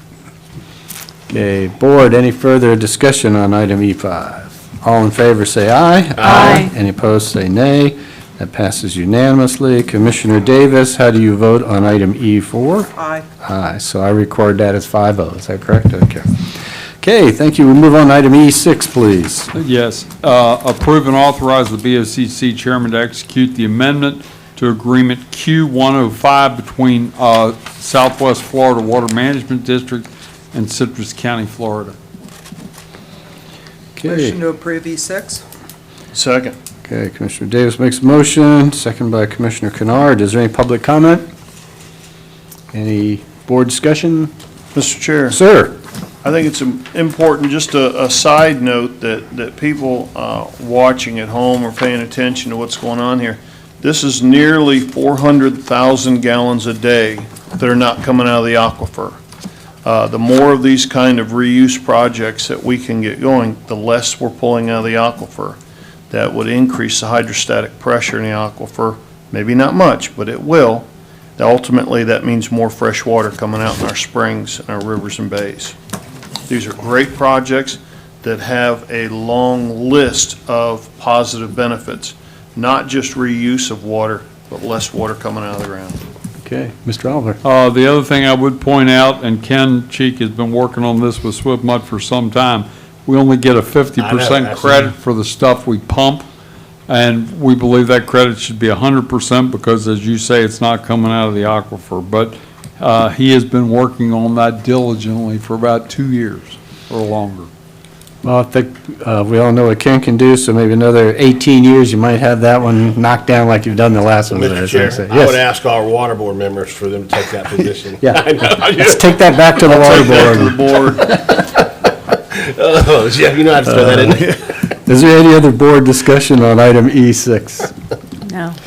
Okay, we're sorry to the folks at home, that's kind of an inside story about how much Commissioner Kennard just loves the water board. Yeah, that's right. and works Next with it. Wednesday. Next Wednesday. But that is a big deal. Chairman. It is. Is that like waterboarding on the water board? Yeah. Yeah, right. Okay, so we have that. So on the motion by Commissioner Davis, second by Commissioner Kennard, E6, all in favor say aye. Aye. Any opposed say nay. That passes unanimously. E7, please. Yes, E7, this follows up on our work this morning, and this starts the process on, as it relates to wetlands. A is approve and authorize the chairman to sign the FAA grant application and cover letter for the wildlife study plant for wetlands removal south of runway 927 project at the Crystal River Airport. Authorize the chairman to execute the FAA grant agreement once received and reviewed by the county attorney. Motion to approve E7, A and B? Okay. Second. We have a motion by Commissioner Davis, second by Commissioner Kennard. Is there any public comment? Any further board discussion? All in favor say aye. Aye. Any opposed say nay, and that is 5-0. E8, please. Yes, E8, accept the completed Montezuma Water Septic to Sewer modifications project and approve the release of retainage in the amount of $138,797.04 to Constantine Constructors LLC. Mr. Chairman, I move to approve E8. Second. Okay, so Commissioner Slabaugh makes the motion, second by Commissioner Kennard. Is there any public comment? Any further board discussion? All in favor say aye. Aye. Any opposed say nay. And that passes unanimously. E9, please. Yes, E9, let me give you a little background. Before, our utilities have not been eligible because we were administering the grant with our money to pay utility bills. This is a grant that will be administered by us, but the funds are coming from the Low-Income Housing Water Assistance Program. And I'll give Bernadine and Ken Shop credit. We are teed up to get some customers that are not doing well with their utility bills so that those get paid. So we would ask on E9A, adopt and authorize the chairman. All utilities are eligible for this, by the way. Adopt and authorize the chairman to execute a resolution authorizing modification of sub-grant agreement E1999 to receive additional grant funding for the low-income household water assistance program, and authorize the signatories for such instrument, including amendments, modifications, and closeout reports to the executed contract as necessary. B, approve and authorize the chairman to execute modifications of the sub-grant agreement E1999. Motion to approve item E9, A and B. Second. Okay, so Commissioner Kennard makes the motion, second by Commissioner Davis. Is there any public comment? Any further board discussion? All in favor say aye. Aye. Any opposed say nay. That passes unanimously. E10, please. Yes, this is a project we've been working on for a while. This is that concrete shell as you enter the county. It was supposed to, I guess, be a motel many years ago. It's probably almost 20 years old, I don't know. But this will be hopefully the final step. It's going to be up to the developer at this point. But we're asking that you approve and authorize the chairman to execute the retention pond expansion and maintenance agreement with Robert C. Hilger and Janet Harrison Hilger jointly as the developers. Mr. Chair, Sir. move approval of E10. Second. Okay, so Commissioner Carnahan makes that motion, second by Commissioner Schleybaugh. Is there any public comment? Any further board discussion? All in favor say aye. Aye. Any opposed say nay. That passes unanimously. E11, please. Yes, approve and authorize the chairman to execute the First Amendment to the agreement between the Southwest Florida Water Management District and Citrus County for North Citrus Withlacoochee Watershed Management Plan, N891. Motion to approve item E11. Second. Okay, Commissioner Kennard makes the motion, second by Commissioner Davis. Is there any public comment on this motion? Any further discussion by the board? No, sir. All in favor say aye. Aye. Any opposed say nay. Passes unanimously. And we have added E12, which is the insurance renewal. Yes, this is the county's insurance renewal. It actually renews January 1st, but the insurance markets right now are a little unpredictable. And so we wanted to leave ourselves time to make sure we had all the pieces in place with all the coverages we need. So we would ask for approval of this agenda. Chair, Motion to move approval of approve E12. Okay, I heard like an echo, but my right ear heard a little better, so I'll I'll second. give that to Commissioner Carnahan and give Commissioner Davis the second. Is there any public comment on item E12? Chair, Yes, there is an A and B to that item. A and B. up to 12. I handed it Yeah, away. I'm sorry. I'm sorry. I Yeah, handed there it is an away. A and B, so that's A and B, yes. So A and B is in the motion and the second, right? Yes. Okay. All right, let's see, so we asked for public comment, there was none. Commissioners, anything else to discuss on this? Just to let the public know, it's a little smooth, $1.2 million here for insurance, so when people complain about their insurance bills, just, we know what they're talking about. Okay, so all in favor say aye. Aye. Any opposed, say nay. That passes unanimous as well. Item F, please, Mr. Oliver. Yes, item F, we'd ask for items 10 and 11 to be deleted. Chair, move approval of item F with the deletion of 10 and 11. Second. Okay, so we have the motion by Commissioner Carnahan and a second by Commissioner Slaybach. This is kind of like, trying to skeet shoot down here, waiting for something to go off and seeing who's going to say something. Okay, any public comment? Any further board discussion? Yes, sir. Yes, ma'am. Looks like there's 5 of them that need updating on the responsible party. Okay, I will make sure I attend to that for the next list. Thank you. Okay. I just always default to Randy Oliver if there's the question there for responsible parties. So, okay, so we have the motion and the second. Is there any public comment? I believe I asked. Is there any further discussion from the board? No. Okay, all in favor say aye. Aye. Any opposed say nay. That passes unanimously, and we are on to G1 now. This will be interesting, I think. Okay, this is, we got 2 best and final offers for Betts Farm. We did get one additional revised offer, which we are recommending you not consider because it came in after the dated point in time.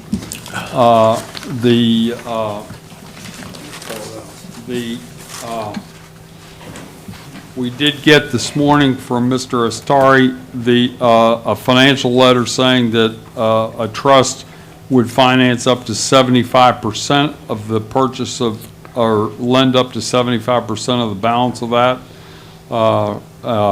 We got the same from Mr. Michaels. Also, his bank said that he had the financial wherewithal to do that.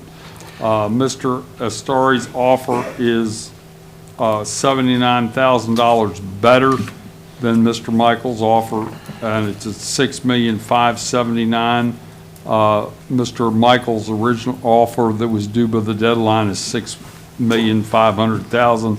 As I said, he did put a subsequent offer in 1 week later of $6,650,000. But it was after the deadline date. Mr. Chair, Yes, may I make a motion? or you- absolutely, you may. I'd like to make a motion to accept the offer by Hamid Ashtari. Second. Okay, I'll look forward to the discussion on this. We got motion by Commissioner Davis and a second by Commissioner Carnahan. Is there any public comment? Okay, no public comment. My only question is 75% is not full funding. So if we required a letter saying that full funding would be available, 75% is not full funding. So what if you go to close on this and the other 25% is not forthcoming? I thought the board's direction was to say that we wanted a letter saying that whoever we sold this to could provide cash at closing, and that was that, and there wouldn't be any question to it. And according to what I read, the person that you're recommending, even though the net amount is $79,000 higher, there's no guarantee that you're going to collect the money at closing. That's what my question was, so. May I? Yes. What I see, it says assurance for acquisition and renovation financing up to 75% of total project costs. This letter is intended to provide evidence of the requested financing for the purchase price of up to $6.6 million, as well as any renovation cost associated with the deal. So the way we're interpreting that is that full funding for acquisition and up to 75 for renovate. Would that be the legal interpretation of this as well? What's interesting is I haven't been provided any of that.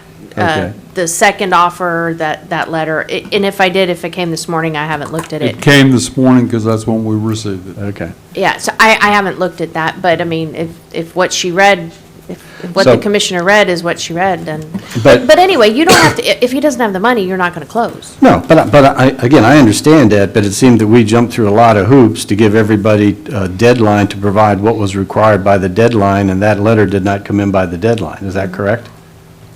It didn't, I'm just, you guys, the board set, the deadlines that you set, but the bottom line is, whenever you sell property that you own, the requirements of the law is that you endeavor to receive fair market value. Those extra deadlines and requirements that you all placed on them are just things that you placed on them. So if you want to change your mind as a board, if you want to re-examine things, that's at your purview.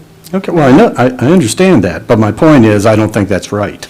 I mean, just because we have the ability to say, well, we told you one thing and we changed our mind, so don't take us at our word because what we said doesn't mean anything, that's not a good standard to set. So we pulled all the offers off the table in good faith to give everybody an even chance to meet all the conditions at one time. And my only question is were all the conditions met by the deadline? That was my question. And if you're saying they were, fine. If we're saying they weren't, but it doesn't matter, we're going to take the offer anyway, fine. I just, that's my only concern, is that our word should mean something. So, just 1 second, we'll start down the list. Let me start with the motion maker, who was Commissioner Davis. So. I 100% agree with your position on that we do not need to be willy-nilly in what we do. But we asked for a financial letter, and my interpretation of what we asked for with a financial letter, because that's kind of a squishy term, is to make sure that nobody was wasting our time. For example, if I were to put in a bid, joking because I'm a commissioner, but I don't have the funds to do that. I would be wasting everybody's time. So a financial letter absolutely was received by the deadline by, I believe it was the Director of Land Acquisition or something for Lennar Homes. It was a very high-level title within Lennar Homes, who's already partnering with Mr. Ashtari and another development in our community. And that letter carried a lot of weight with me, reading that letter, and that came in by the deadline. What he has done is provided additional backup since the deadline to make it an even stronger position that he does have the funds to close. So that's how I got to it. That's why I didn't consider any offers that were received after the deadline, because I 100% agree with you on that, Chair. But that's how I feel right about the motion that I made. Okay. Commissioner Carnahan? No, well said. I mean, that's where I was going, same thing. And again, I think the additional information was provided to us. And, sometimes it's, it's tough to get that letter right quickly. But, I do agree that we shouldn't accept the bid that came in on Monday. Mm-hmm. But I think everything else was accepted on the right time and just solidifies the motion here. So if I'm understanding what you're saying is that you believe he submitted the letter from the Lennar, which meant the deadline, and the backup letter clarified that. Is that what you're saying? Clarified and augmented it. Okay. Okay.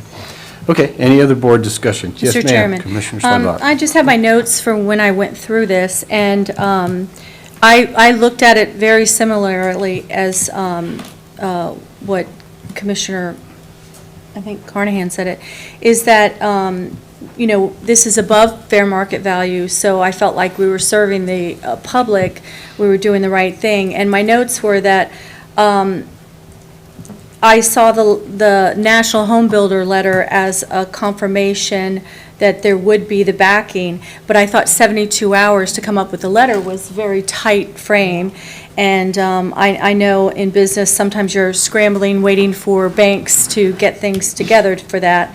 And so I didn't have a problem with that.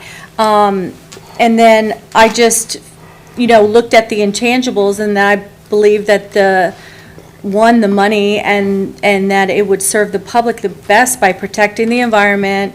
And I thought it would enhance, this contract would enhance the community in the end product that that is most similar to existing development.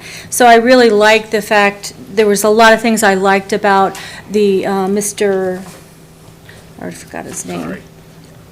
Ansari? Ashtari. Ashtari. So that's why I didn't have a problem with the bank thing, the bank letter, because time frame, and I liked the engineering side of it, and there was just different things that I went through line by line comparing. So that's how I felt. Thank you.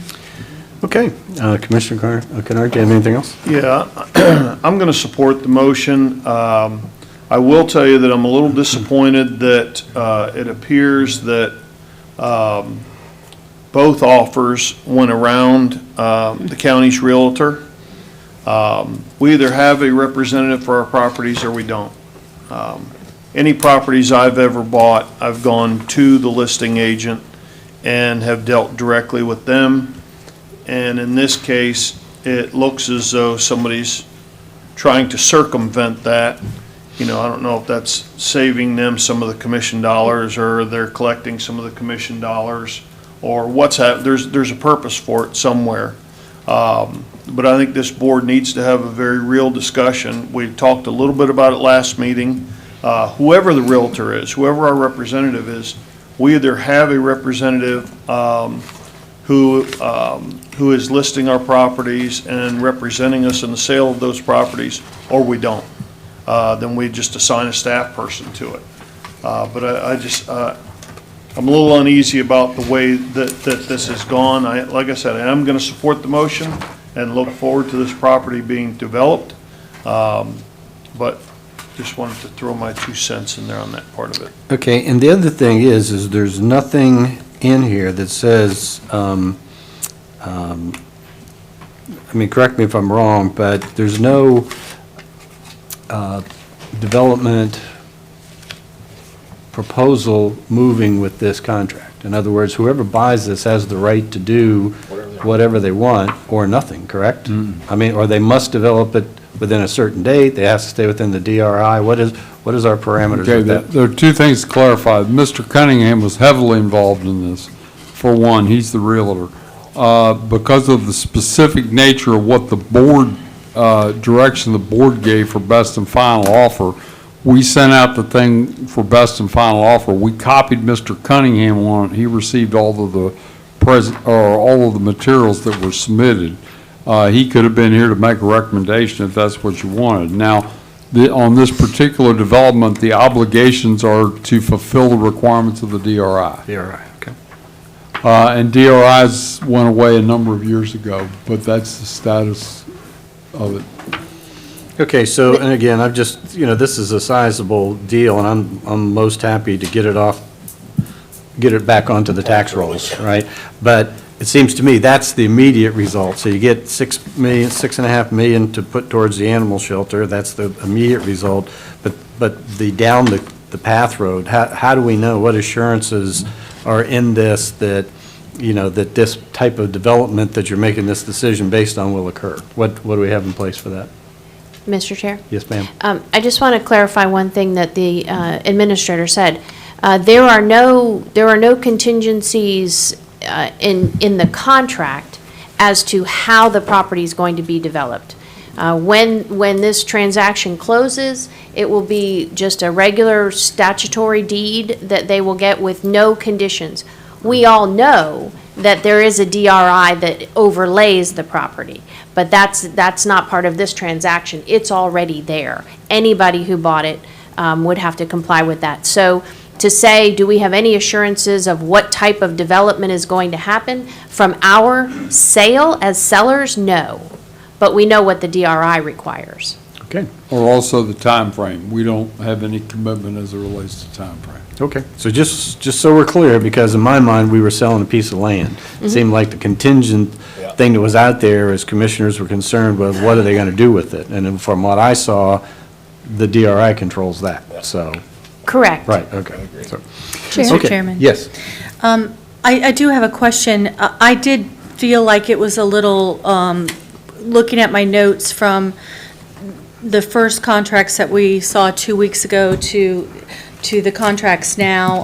I did talk a great deal about that with our county attorney, and she helped me through that. But I'm just curious, the offer that was received today, Randy, did you receive that, or did the broker receive it? I'd have to look it up. I don't recall. I got it from our land section this morning, and I don't recall. Okay. Because it did seem a little like they were going around the broker and going directly to staff. But it was after 5 o'clock Friday.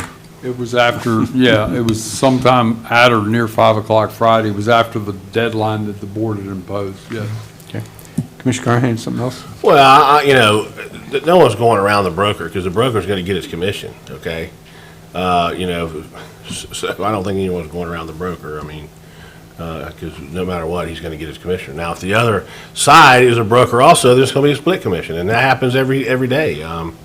So there's nothing we can do about that. So we're paying it, and how they divvy it up's up to them, that's coming in. I mean, if there's a broker on the other side, it's a split commission. Well, somebody's paying it, because Happens all we every day. care about is the net number, right? Oh, Which is we're yes, looking at, yeah. so just so we're clear on this, because the good news is, this all gets closed, everything goes where it's supposed to. What if it doesn't? What then? You still own a piece of property and you put it on the market again. Okay, so what about deposits? He's got a 90-day due diligence period to do this. He'll go out, and I'm sure he will assess the wetlands, and if those are acceptable to him, he'll honor the commitment close. If something comes up that is different than he anticipated, he would have the right to come back and offer something different or not go through with the transaction. Okay, so I'm just asking from a legal perspective, the $100,000 deposit, at what point in time is that or is that not in jeopardy? I mean, this comes down to whether we agree that there's a valid point after due diligence, or how's that determined? I mean, I hope everything goes wonderful, but you know me, I always got to look at what's the worst-case scenario here, you know, what can happen, so. I was waiting for the question to end. So for the first 90 days, I would say you are in hold mode for the first 90 days. If anything, I'm saying anything, but basically, if the buyer finds a reason within that 90 days to not purchase, then they can not purchase and get their earnest money back. Once the 90 days happens, that's a different story, because basically they have to commit by then. So for 90 days, you're kind of on hold. And that, at the end of the 90 days, either you're going to sell the property or it's going to be back in your hands.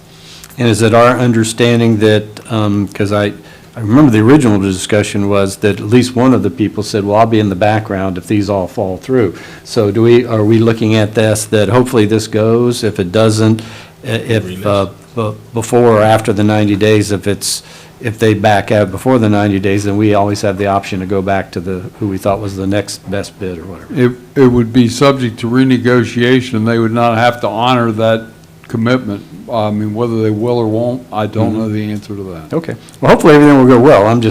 How many times have we sat up here and went and celebrated and then heard, oh, well, there's bad news, you know, so I just want to make sure. Yeah, no doubt, but it gives them 90 days, because look, they're also, gives them 90 days maybe to have some pre-app meetings with SwiftMud and things like that, to make sure, hey, we can, as an engineer, I can do this drainage, but then they got to get approval from other agencies to make sure that accept it. So I think 90 days is a good round. Okay. Chair? Yes?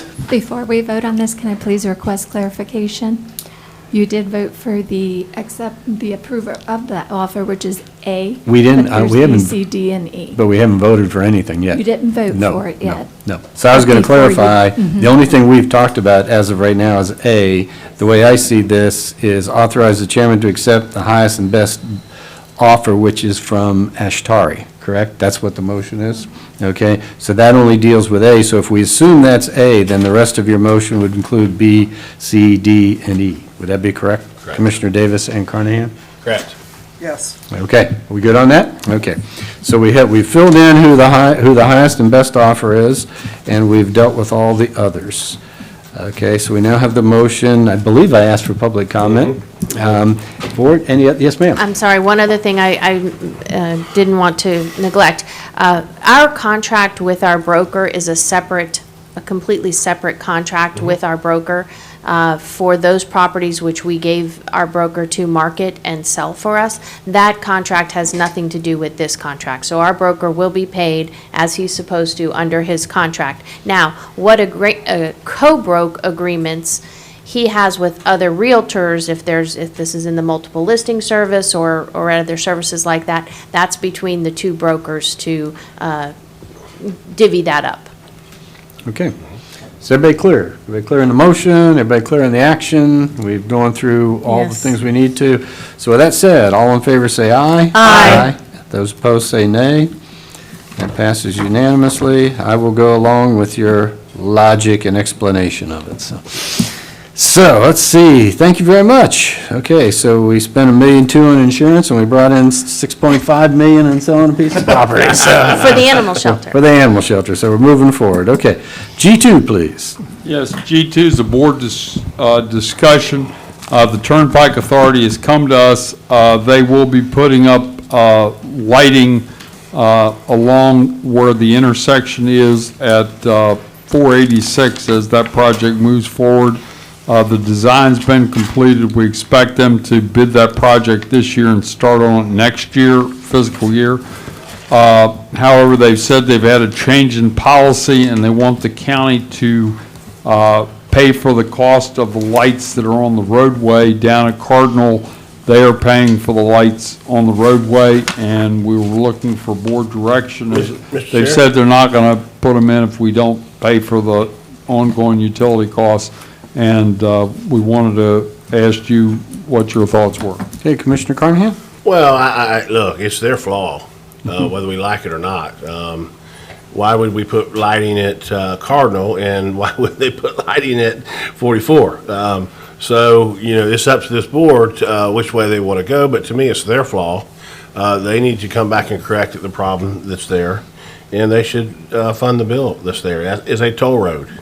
They collect funds on it. And so with that being said, my position would be that they need to pay for it, like they're paying at Cardinal. Mr. Chairman. And 44. And 40, well, yeah, yes, I mean, they're going to install lights at 44. Because again, we didn't design this, we didn't build this, they did. We supported it, but again, it's their flaw. The lights need to be added because of the situation that's there. So, and again, it goes back to they're charging toll to use that highway. So that toll money should be paying for the road and the lights. Okay, so is that a form of a motion? That would be my motion. Okay, I'll so. second. Okay, it's to urge Florida Turnpike to install, maintain, and pay the monthly utility rates, right? Yes. Okay, so we have a motion by Commissioner Carnahan and a second by Commissioner Slaybaugh. Commissioner Slaybaugh, you wish to be recognized? Yes, sir. I thank you for saying that. I feel like to put additional weight on Citrus County to pay for this, it is a toll road, and I just see it for the extensions of State Road 44 to 486, so want to make sure that they do the lighting for both. Can I also suggest if that's the motion that you authorize the chairman to sign a letter copying our representative and our state senator as well as the secretary of DOT and the Turnpike Enterprise Authority I would CEO. Gladly put that in there. Yeah, I'll second Okay. that. And I forget, is this multiple district? Is this all Secretary Gwynn's district? I can't remember. I think this is. I believe it's all Secretary Quinn. So I we think we're in definitely- Quinn's district totally. We definitely want to copy him. That's who we should be actually sending the letter to, correct? Would be him? The Turnpike Authority is actually their own independent Okay. DOT district in a way. But I would send it to all of them, but I'd address it to the person in charge of the Turnpike Authority. I just say The CEO. Secretary Gwynn knows us pretty well and knows our position on things, so, yeah, I'm sorry. Mr. Chair, the one thing I would say, if we decided to take this on, I guarantee you the rest of the way, we would be taking this on. Yeah. So we would, that as a precedence that would be set, that doesn't need to be set, so. Absolutely. The precedent was the fact that they put it in at 98 and at Cardinal and et cetera, And right? again, it's So- a toll road, I mean, we're paying to use it. Okay, so we had a motion and a second. Is there any public comment on this motion? Any further board discussion? All in favor say aye. Aye. Any opposed say nay, and I guess, Mr. Oliver, you'll get that letter drafted. We will draft it. We have completed item G3, we have completed item H1, we have completed item H2. Takes us to item I believe it's just to accept with regret the resignation of Mr. Jim C. Booth as the District 5 member of the Aviation Advisory Board and announce the vacancy of this position. I guess we need to announce the actual date, correct? That's what we want to say. Well, first of all, I think we need a motion to accept with regret Mr. Booth's resignation. Motion to approve I-1. Second. Okay, so Commissioner Davis makes that motion, second by Commissioner Carnahan. And this, just so we announce this vacancy of this position will expire January 31st, 2024, okay? So, motion is to announce that, which we did, and accept with regret the resignation of Mr. Jim C. Booth. Any further discussion? All in favor say aye. Aye. Any opposed say nay. That passes unanimously. We will move into committee reports. Commissioner Kennard, you got any committee reports?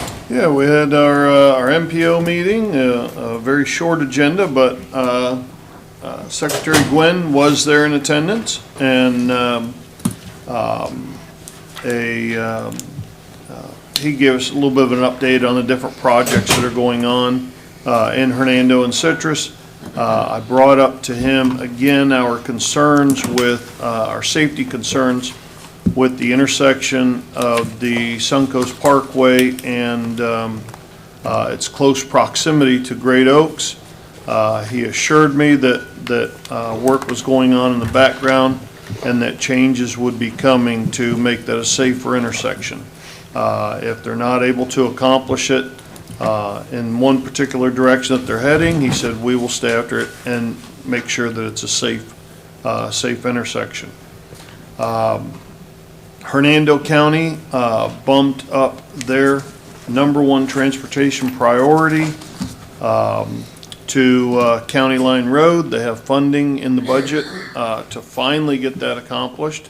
As you well know, that's been a priority of theirs for years, and it seems to have fallen on deaf ears with Pasco County. Pasco County's focus is all towards the southeast part of the county.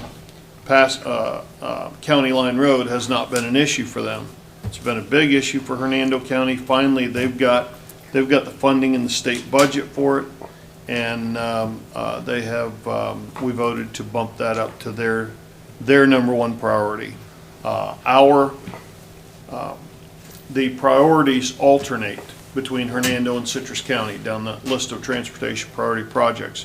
The #1 priority project is still ours, still Highway 41, but the #2 project now is County Line Road. So we made sure in the motion to do this that it would not affect any of Citrus County's transportation projects. All that it did was push all of their, it moved one of their projects off the list and put that one up to #1, so. Thank you. That's Anything all I've else? Commissioner Carnahan, do you have anything? I have nothing. Commissioner Davis? I had 4CF in the last 2 weeks, but nothing to report there. Do have a super exciting thing happening at TDC tomorrow. We'll see if TDC votes for it or not. You can actually find it yourself on the clerk's website, or I can have TDC, John Pritchard send it to you. Madden's presentation, we asked for examples of this. They're looking at doing AR, alternative reality, virtual reality, on your phone with a manatee experience. So it's pretty killer, I think. I've checked in with some of my agency contacts, and everybody's like, yeah, that'd be a really good move. But we'll see if the board votes for it. But it's the Madden Media presentation on the clerk's website. There's a thank you slide, and it's actually after that, there are YouTube videos that show you how cool it would be.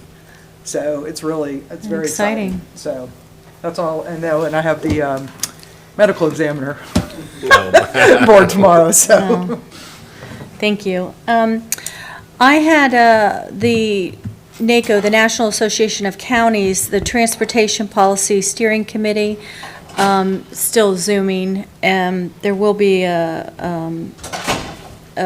meeting in July. But I found it interesting for today's agenda that one of the things that was touched upon was we heard an update about electric aircraft manufacturers. And the discussion was about the future of electric airplanes and aviation. And so what was interesting, obviously, but that there's one company is going to model after Uber and try to do affordable air taxi service. And the members of the committee inquired about the company's workforce and the development and training initiatives. And it was a potential for reinvigorating local economies by installing vertiports. and infrastructure. They felt that it was underutilized and that the county-owned airfields were underutilized. So it really played into today's workshop, and that's why when I read your synopsis at 5 a.m., I'm like, you go, because you were right on right on target with what the national scene is happening. So thank you.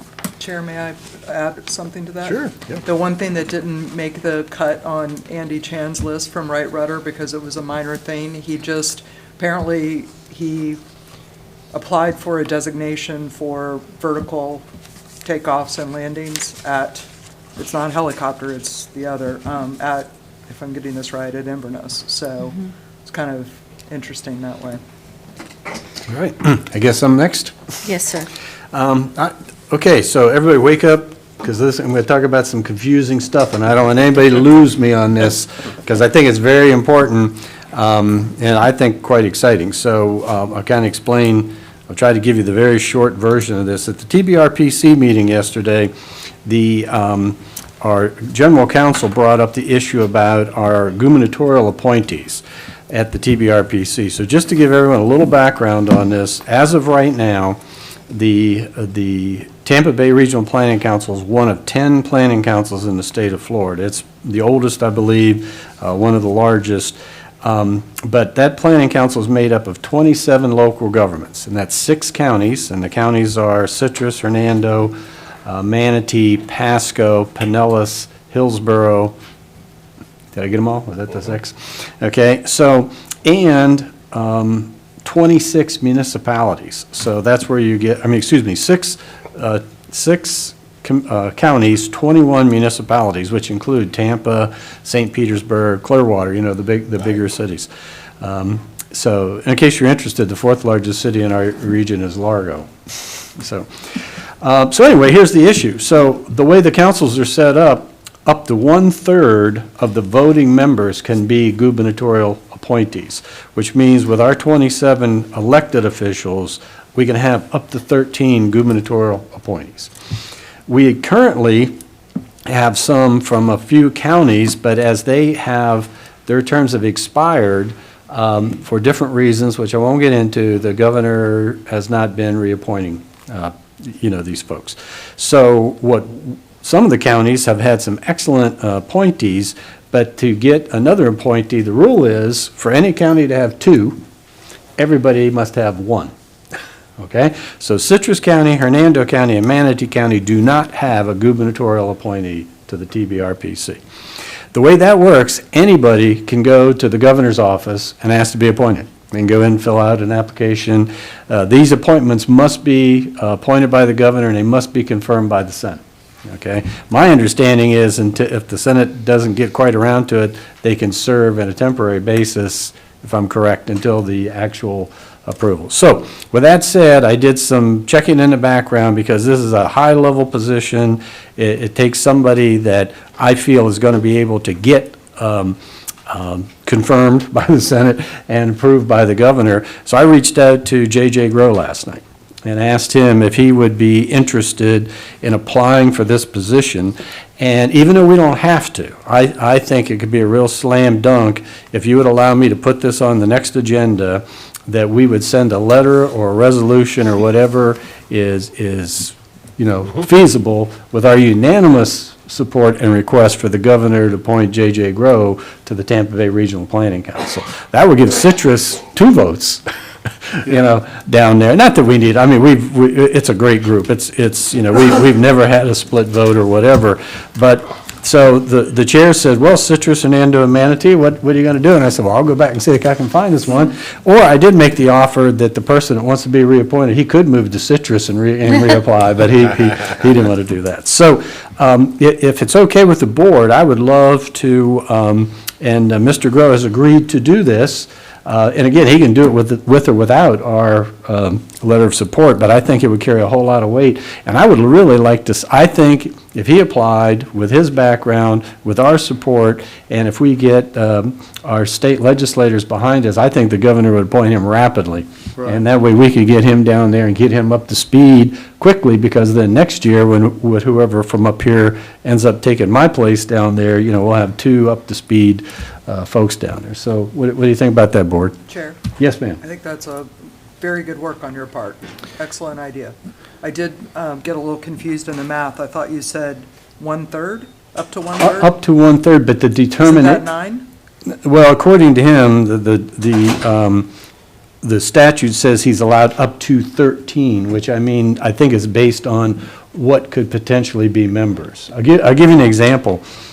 Counties are required to be members. We pay dues, okay, and it's based on population, so we pay a lot to belong to this, but we pay the least of all the counties because we're the smallest. So we get the same benefits as, like, say, Pinellas, okay? But the cities can pay $2,000 and join.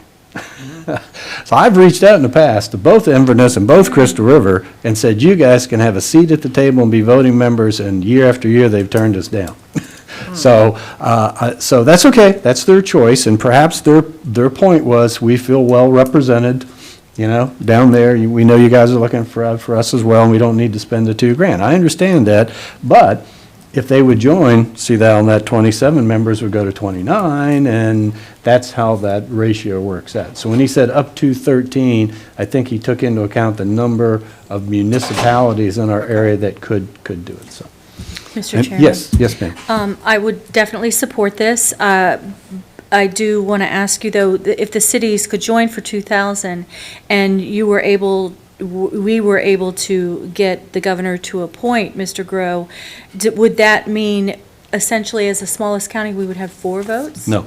Okay. Oh, well, yeah, actually, yes, you're correct. If those 2 cities joined, they would have. Which would be so powerful. Well, yes, but yes and no. Just so you know, this really isn't a power thing, and I'll tell you why. I'll give you 2 stories. I think the Commissioner Kennard and Carnahan know this, but when I first went down there, we were the smallest group, and we had the other thing is commissioners. The 6 commissioners are automatically on the executive budget committee.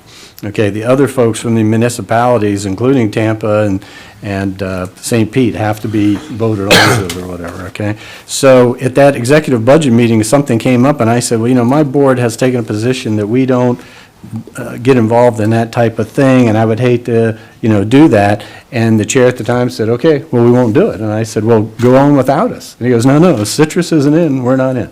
It doesn't happen.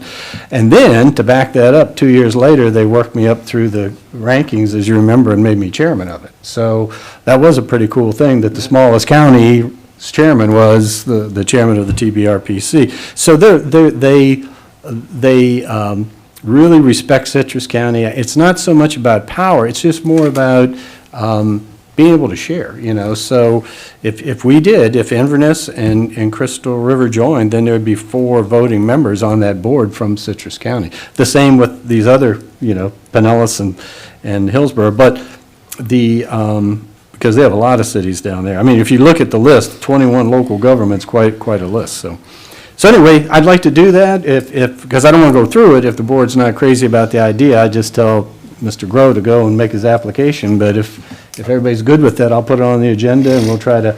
I think it's a great selection. I know JJ personally, but above and beyond that, he serves on some high-level boards with the University of Florida, with agricultural industries, interests around the state. I know that he has served at a high level up in Tallahassee at different times on boards there and so forth. So I think it's a great selection. He'll be well respected. I thought so too. I just reached out to Gene McGee and said, well, you know everybody. I said, Yeah. I can think of a lot of people, but, we need somebody that fits this matrix, you know? And he goes, let me think about it. And about 10 minutes later, he texted me back and said, J.J. Grow. I said, Yeah. okay, well, Yeah. we'll talk to Yeah, him, so. good pick. Okay, so I'll do that. I'll bring that back. Madam Attorney, should we do just a letter? Is it proper to send a resolutions in our support of a pick? What would you suggest? You can do either. A resolution, of course, is very formal. A letter is less formal. Let's do it formal, if you don't mind. I think it would be powerful to see a unanimous vote with all 5 signatures on a resolution that we send to the governor asking for his appointment. What do you think? If we're going to do it, let's do it right. And he's going to apply first. It's going to be well, yeah, he's going to go Together. apply, and I would think our letter would accompany his application. Right. I was just sitting here envisioning him sitting home watching this going, what? No. I told I him. didn't realize you talked to him about it. You know, this is what I told him. I said, I'm going to do this unless you call me before 1 o'clock and say, don't do it. So, great. Well, I appreciate that. And again, all of us and I'm sure we'll talk to Mr. McGee and ask him to talk to the governor's appointment secretary. Because I think the other thing that would be very impressive is for Citrus to be able, when they've been waiting for years to get a gubernatorial appointees down there, for Citrus to be able to get one quickly, you know. So you'll put the resolution on the next Yeah, agenda. could we do that, put a resolution on? And I just think we should word it, and you guys are great at crafting it, but I would just say the commissioners feel it's in Citrus County's best interest if the governor would consider and quickly appoint, you know, Mr. J.J. Grow to the TBRPC as our appointee, so, okay? Okay, thank you. A couple other things, just so you're aware, this was a pretty interesting meeting, because this is on a very eclectic board down there, the things we talk about. We had a report from the Agency on Bay Management. We had a report from the COVID-19 Task Force, Recovery Task Force. Another report on the Tampa Bay Resiliency Coalition meeting. Then we had 3 different ones, one from the charrettes that were held with remember some agency, I forget what it was, gave us money to do local coast-wise projects, and these were reports of the 3 that was done. One that was particularly interesting is Pasco County had a industrial land study done. And this was a particularly interesting presentation when the question was, okay, why do you want industrial land? Well, it creates jobs. Who says? What's your backup? How much land creates how many jobs, et cetera, et cetera. So it was a great presentation. It went through, if you want to create this many kind of jobs, this is what you need to look for in industrial land and where it needs to be and how much. And the commissioner, which I know we all know, or most of us all know, Mr. Jack Mariana from Pasco, he was very impressed and very pleased. Matter of fact, he said his board took immediate action on the TBRPC's recommendation about the industrial land thing from it. So again, those are the benefits of belonging. But I wrote this down. You know, everybody says Citrus County. Everybody leaves Citrus County to go work someplace else, right? Or during the day and travels. Pasco County, 70% of the employed workforce work outside their county. Wow. That's a big percentage, right? So obviously, this is what their interest was in economic development, right? So when people tell you, oh, everybody leaves Citrus County and goes someplace else to work, 70% for Pasco is a pretty high number. And as a matter of fact, on this chart that was shown, Citrus was like almost dead in the middle of the 6 counties. We weren't the highest, we weren't the lowest, but all of his presentation showed that. And then we had one other one, which was on the Hurricane Phoenix video that you all saw. Remember I brought that and showed that? Well, that, of all the TBRP, of all the planning councils, that is going to get an award in June from the Governor's Hurricane Conference for that presentation. So it continues to, do good stuff. So that's my report. Thanks, guys. Appreciate that. And we'll go to just regular commissioner comments. Commissioner Carnahan. I'm good. Commissioner Kennard. Nope, all good. Commissioner Davis. All good. Commissioner Slaybaugh. Good, I'm good. Okay. And for me, I just want to say quickly, I went to the National Day of Prayer. Very nice event, very well attended. I guess that was all I did since then, I guess. Well, we've done a lot more, but we won't go into all the details of it. So, and let's see, County Attorney, anything for us? I have nothing, thank you. Okay. How's the poker face classes coming along that we're working on? I'm failing miserably. But thanks for keeping an eye on it. Mr. Oliver. Yeah, I just have one thing. I'm going to be sending out the number. As you know, the governor signed the thing that abates the gas tax, okay? To my knowledge, the state has not done anything to keep us whole. We get a proportion of the state gas tax back. We'll still get the local option gas tax, but we will lose some revenue for 3 months in the current fiscal year and 3 months in the next year. The abatement that he's doing of the state gas tax goes from July 1st till December 31st. So I will be getting those numbers to you within the next couple of days, so we know what we have to deal with. Great, thank you. And there was something I was going to ask you in regards to something else you were bringing forward for us, and I'm trying to remember what that was, but it'll come back to me, or not. Okay, so open to the public, our final phase of open to the public. Does anyone here like to address the board on anything? Yes, sir, come on up.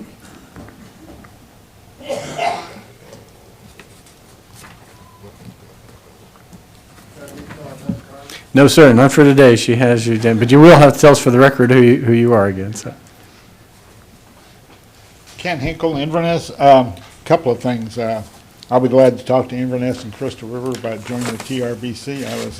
When I was in Inverness City Council, I was probably with Clutha Regional Planning Council for probably 10 years. It's very beneficial to them, plus gives more power. Actually, I think the first year or two I was on the TRBC, and it's interesting to speak up against all the other municipalities and counties, and you're the lone outlier. It was about the water issues, and they're taking our water from up here.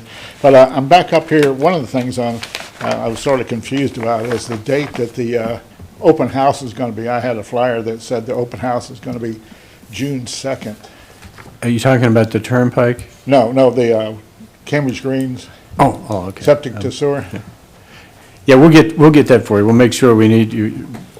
Matter of fact, just see Mr. Cheek when you're done. He'll give you exactly the date. And then comment, I know you're talking about the $6,000. The figures that I was given and sort of research, $6,000 for the assessment fee, about $2,500 for a connection fee, another $2,500 for the plumber to come in, and there's a bunch of miscellaneous costs that I didn't, so it comes up to about $12,000. Right.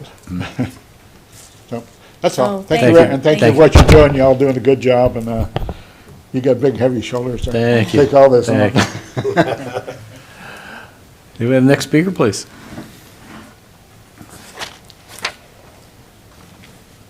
Deb Spence, Crystal River. Before I start my sojourn north for the summer, I wanted to say that I've been impressed with the board today, that it's the first time I've been able to stay and listen to the entire debate. And I'm pleased to see the collegiality that I have not seen in the past. So thank you for that. Thank you. We all love each other up here. Is there any other public comment? Anything else from the public? Just to clarify a couple of things about the,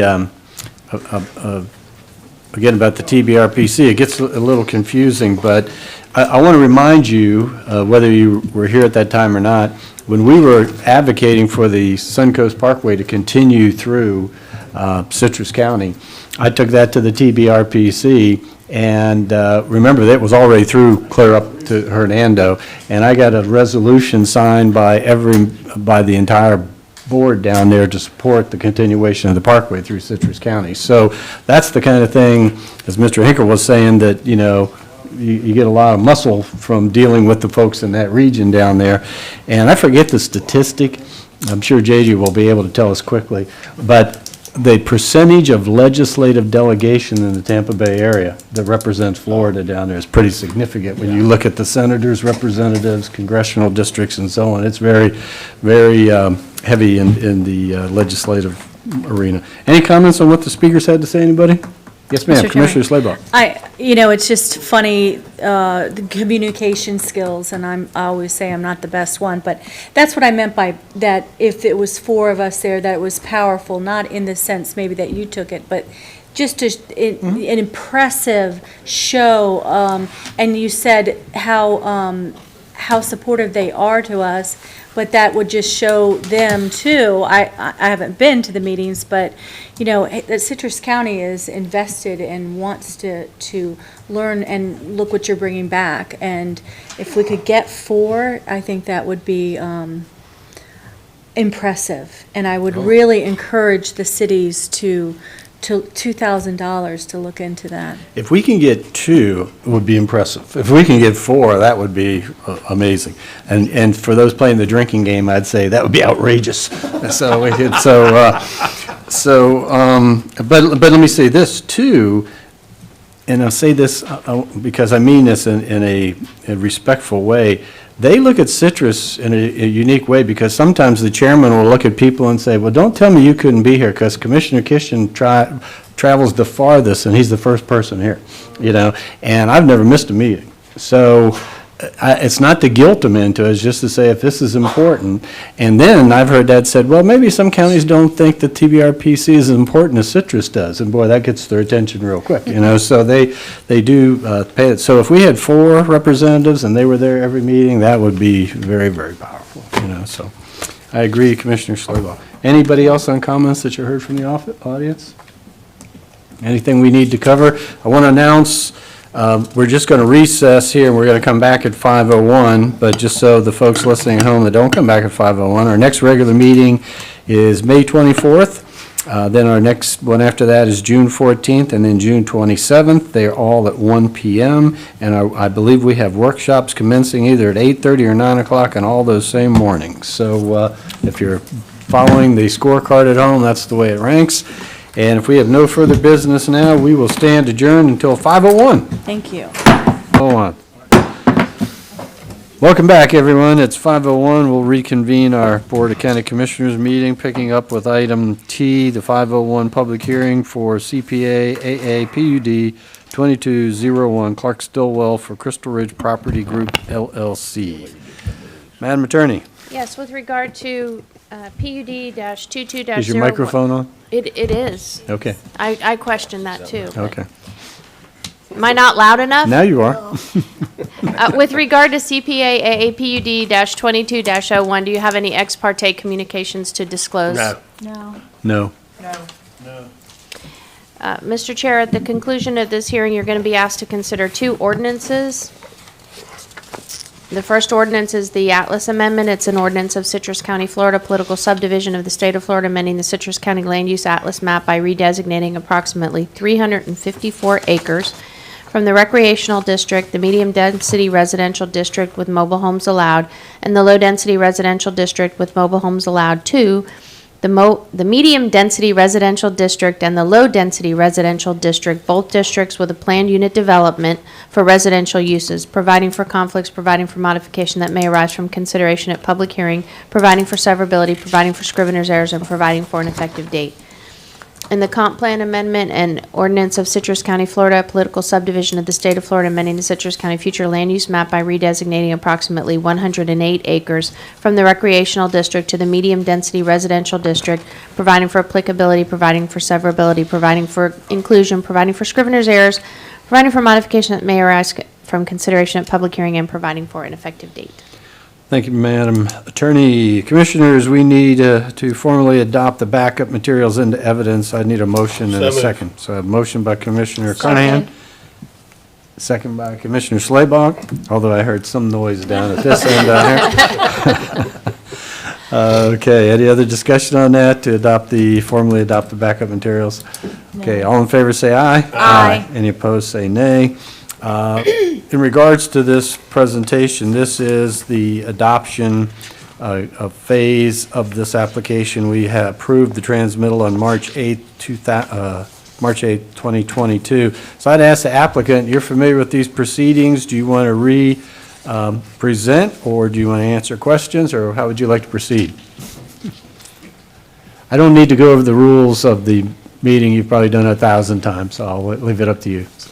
We'd like to do a little of both, but not a lot of either. Okay. Floor is yours, sir. Go ahead. Good evening, Clark Stillwell, 320 South Highway 41, the Brandon Bank Building, Inverness, Florida, on behalf of the applicant. And again, we're not going to present to you the PowerPoint we presented on March 8th. You've seen it. The most material thing that you need to be cognizant of is the master site plan, and this document's in your backup material. The comments we received in response from the state agencies are generic. They are substantively not material, and they don't indicate any reason why this planned unit development and these changes to the comp plan map shouldn't be approved. There is only one item of discussion, and that involves a condition relative to sidewalks on Rock Crusher Road. We've been back and forth on this today with Ms. Cattu and the County Engineering Department. Ms. Cattu is going to present to you some mutually agreeable language. And let me just put you in the big picture here, okay? Sidewalks on Rock Crusher Road are not in your 5-year CIP. The condition asks that we build a portion of that, and Clark, being Clark, said, I'm not building a sidewalk that goes nowhere. Okay. We had a meeting with the county engineering, and they said basically the county doesn't have funds to build these sidewalks, but the MPO has provided federal monies, and successfully you've done that twice in the county, North Forest Ridge Boulevard and Betts Farm and the bypass road. The Rock Crusher sidewalk project is listed extremely high on the MPO listing of fundings, and they're hopeful that that occurs. It just so happens that my client, the applicant, also owns the west side of Rock Crusher, and we prefer to build the sidewalks on the west side of the road versus the east side. The east side is extremely tight as far as the master site plan. We're talking 12 feet here. And over on the west side, we have 60 acres of open land to deal with. And if you built it on the west side, it would service 2 projects if the second project is there, even if the county doesn't get their funding. So with some wordsmithing, the condition on the sidewalks allows us the flexibility to meet with your county engineering department and work out whether it should go on the east side of Rock Crusher or the west side of Rock Crusher. We're not running away from the commitment to build those sidewalks. We just want to put them in a place where they're most effective, whether the county gets funding or not. So Mrs. Craig is here. She's here to answer questions. Mr. Pigeon make it, he did. He did the site plan. He's here to answer questions. The final comment is the open space calculations, as you remember from March 8th, is around 24% if we include the drainage retention areas, and is below 20% if we don't. Your PDC last week approved the text amendment to the plan, which is coming to you, which changed that language the way you endorse it on March 8th, and that will be done in August of this year. So at the time we go to plat, okay, and in case you missed it, I'll refresh your memory. Phase 1 north, phase 2 here, phase 3 here. So when we go to plat on phase 1, with all, if things go right, that rule will be changed and the drainage retention area calculations will meet your comp plan text. Questions? Questions, board members? I'm gonna wait. No questions. Thank you. Thank you. Staff ready with what they want to show us? Yeah, I'm also not going to show the PowerPoint unless you want me to do so. I think you already saw that and you transmitted this. You have copies of the letters from the state agencies. Department of Economic Opportunity had no comment. Florida Department of Transportation had no concerns. SwiftMud talked about you need analysis for water, which we do have from the Water Resources Department. That was provided to the applicant. So there weren't any concerns that came from the state agencies. The 2 conditions that Mr. Stowe was talking about, number 5 talks about open space. So condition 5 would be, at the time of platting, the applicant must demonstrate provision for active recreation and open space shall be increased to 20% of the total residential area to be developed, and then period. That'll be the end of that condition. The other stuff there about it cannot include constructed drainage facilities, et cetera. I don't know what's going to be in place when he plats it. Most likely, as he's talked about, the Planning and Development Commission did recommend approval of that text change to allow constructed drainage facilities to meet open space requirements that, with a PUD. That'll come before you next month. So taking out the remainder of that condition and just stopping at you have to meet 20%, however open space is defined at the time. And then condition number 10, we've gone back and forth, so the wording that it seems like we're all fairly pleased with would be, at the time of plating of Phase 3, the applicant shall provide a pedestrian crossing at intersection number 2 and sidewalks along the east or west side of Rock Crusher Road, or provide right-of-way dedication to the satisfaction of the county engineer. And that's worded that way simply because I don't know who the engineer is going to be at the time or what they're going to want and where we're going to be in the stage of sidewalks on Rock Crusher with the MPO. So this gives them the ability to work on sidewalks or work on right-of-way dedication, whatever the current status is. I think it's open enough to still make them do this, but also give some flexibility to the county engineer. And so that's it. There were 13 conditions. Everything else, conditions are all the same as what you saw in transmittal. Okay, and the applicant as well as, so it sounds to me that the staff is okay with those 13 conditions as presented? Yeah, hang on just a sec.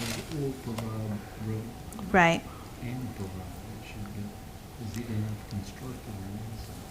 That would, the county engineer wanted the flexibility to do it either way. Yeah, talking about should they provide dedication or should we require them to construct the sidewalks? Right now it is one or the other, and Mr. Oliver's talking about maybe it should be and. In my opinion, it should be and. I think they should be required to construct the sidewalks.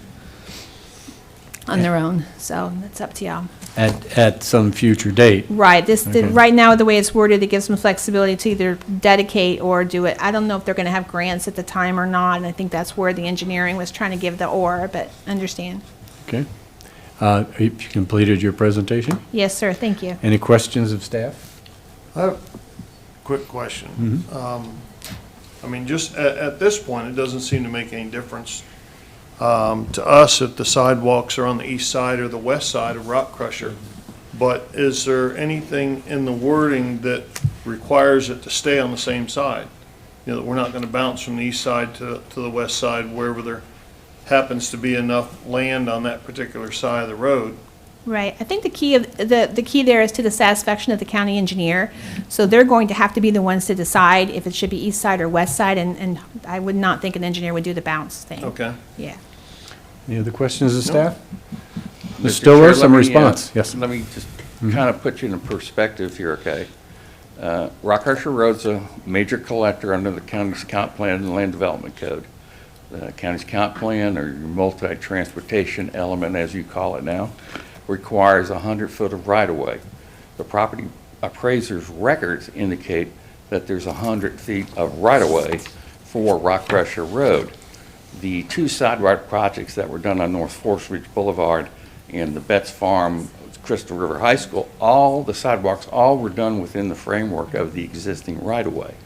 So it's my client's intent to meet the plan, because the plan says sidewalks are to be in the right-of-way.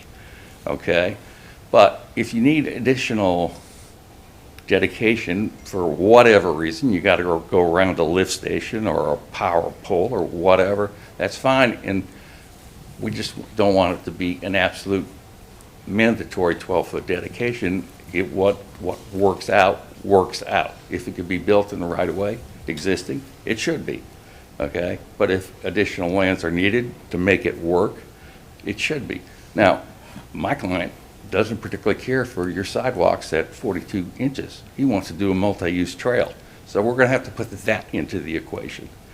But that's why I don't mind the and, but just understand we're going to try to work within the frameworks of that 100-foot right-of-way, because that's what your code requires right now. Fair enough? Okay. Yep.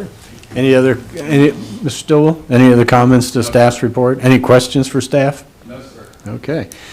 Staff have any questions for Mr. Stillwell?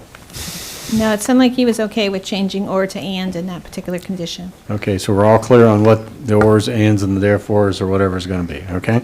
So just so we're clear, and the clerk is clear, what will the corrections to the 13 conditions be once again, so we have it clearly stated? Sure. Condition number 5 will be, at the time of plating, the applicant must demonstrate provision for active recreation and open space shall be increased to 20% of the total residential area to be developed, period, not the remainder of the condition on the draft. In condition number 10, at the time of plating of Phase 3, the applicant shall provide a pedestrian crossing at intersection number 2 and sidewalks along the east or west side of Rock Crusher Road and provide right-of-way dedication to the satisfaction of the county engineer. Excuse me, Mr. Chair, what page are you on? I'm in the conditions, it's on the back of the ordinance or the staff report, either one. So I don't have your page numbers, let's see. Yeah, in the future, we probably should all have the same paperwork in front of us so we can, you know. Your page number looks like 666 and 667. I did not pick that number. Okay. Yes, that's where the 13 are, correct. Because I was looking at one that had the 13, but it didn't have the same verbiage that you just read. Right, we did change those just today. Okay. Okay. 10 is different. Right, 10 is different and 5 is losing some sentence there. Okay, thank you. Okay, so again, so to restate, the applicant's heard the restated conditions and is in agreement with those. Okay, so for the record, we're all in agreement to all that. Okay, so at this point, we will, if there's no further questions of the applicant or the staff, we'll open this to a public hearing and ask is there anyone here to speak in favor of this application? Is anyone here to speak in favor? Third and final time, anyone speak in favor? Is there anyone here opposed to this application? Yes, please come forward.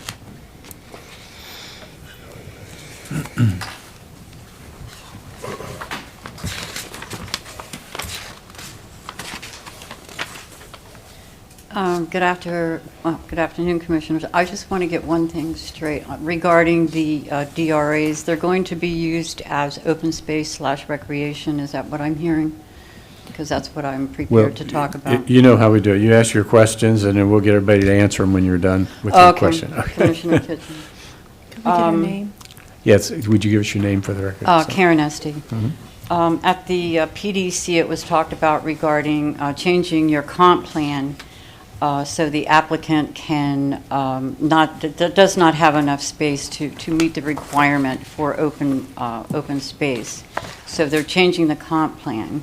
And these are my, this is my statement. New development, the new developers are asking to reduce open and recreational space and combine it all into one detention pond. I think that's what it's called instead of retention.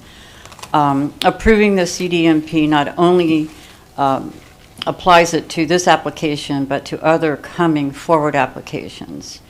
And I'm asking you, do you really know if this comp plan change will be able to fit into future applications? Because I think every application should be heard separately and determined separately, not one size fits all when it comes to a comp plan change. The county right now is going through its infancy and growing. You should have the right to determine whether developers are following the best practices for this county. And just remember, new development should always enhance our community and not make changes for their liking. Comp plan changes like this only benefits the developer and shortchanges the residents who are moving into this development. They're thinking they have a recreational space when in fact they have a DRA. And I believe this is unfair to the people. And also, you got to remember, these DRAs do just not drain overnight. You have to remember, I think the DRA that I saw in one of them is pretty wide. And you have to be concerned about mosquitoes there for children playing. You have to be concerned about residue that may or may not be persistent after it rains. And I ask you to take all this into consideration when you're doing that. And also the residue of, when you have runoff, anything runs into that ditch. It could be petroleum, pesticides, herbicides, anything that flows in the water is going to go in the ditch, and it doesn't always drain like it should. So these are my concerns about children playing in these areas and using it. I think you should have open space. And in addition to that, just let me say that I've always said that zoning and zoning always changes our quality of life. So please remember, it's not one size fits all with us. Thank you. I think he's doing a very good job as far as the development goes. Your time has expired, that's why I'm cutting you off. 3 minutes now. There we go. Thank you. Thank you. Are they getting the red light before their time's up? Is that why they? It sounds like it. So that's a couple of people today that said they still had time left. Is there anyone else here to speak? I was very quick to switch to clear it, that's all. Okay. Is there anyone here anyone else to speak in opposition to this ordinance? Anyone else to speak in opposition? Third and final time. Okay, we will close the public hearing. At this point, the applicant has a chance to speak in rebuttal to anything that came up in opposition. Would you like to comment on that? No, thank you. Okay. I have a question, just because it sounds to me this all works fine if the comp plan is changed. What happens if the comp plan doesn't change? You can ask the applicant that, they're going to have to redesign. That's my question to the applicant. So it seems to me that a lot of this is predicated on what may happen at future events. What happens if those future events don't? So, Well, not a lot of it, but part of it. okay. And you will see a different document than this one right here. It'll have less units and more open space. Okay. So, hopefully we answered the questions. And does commissioners have any further questions? Yes, sir. I'm ready to make a motion. Yes, sir, Commissioner Carnahan. Make a motion that we approve CPA-A-PUD-21-01. That'd be A, B, A and B. A and B. Okay, so Commissioner Carnahan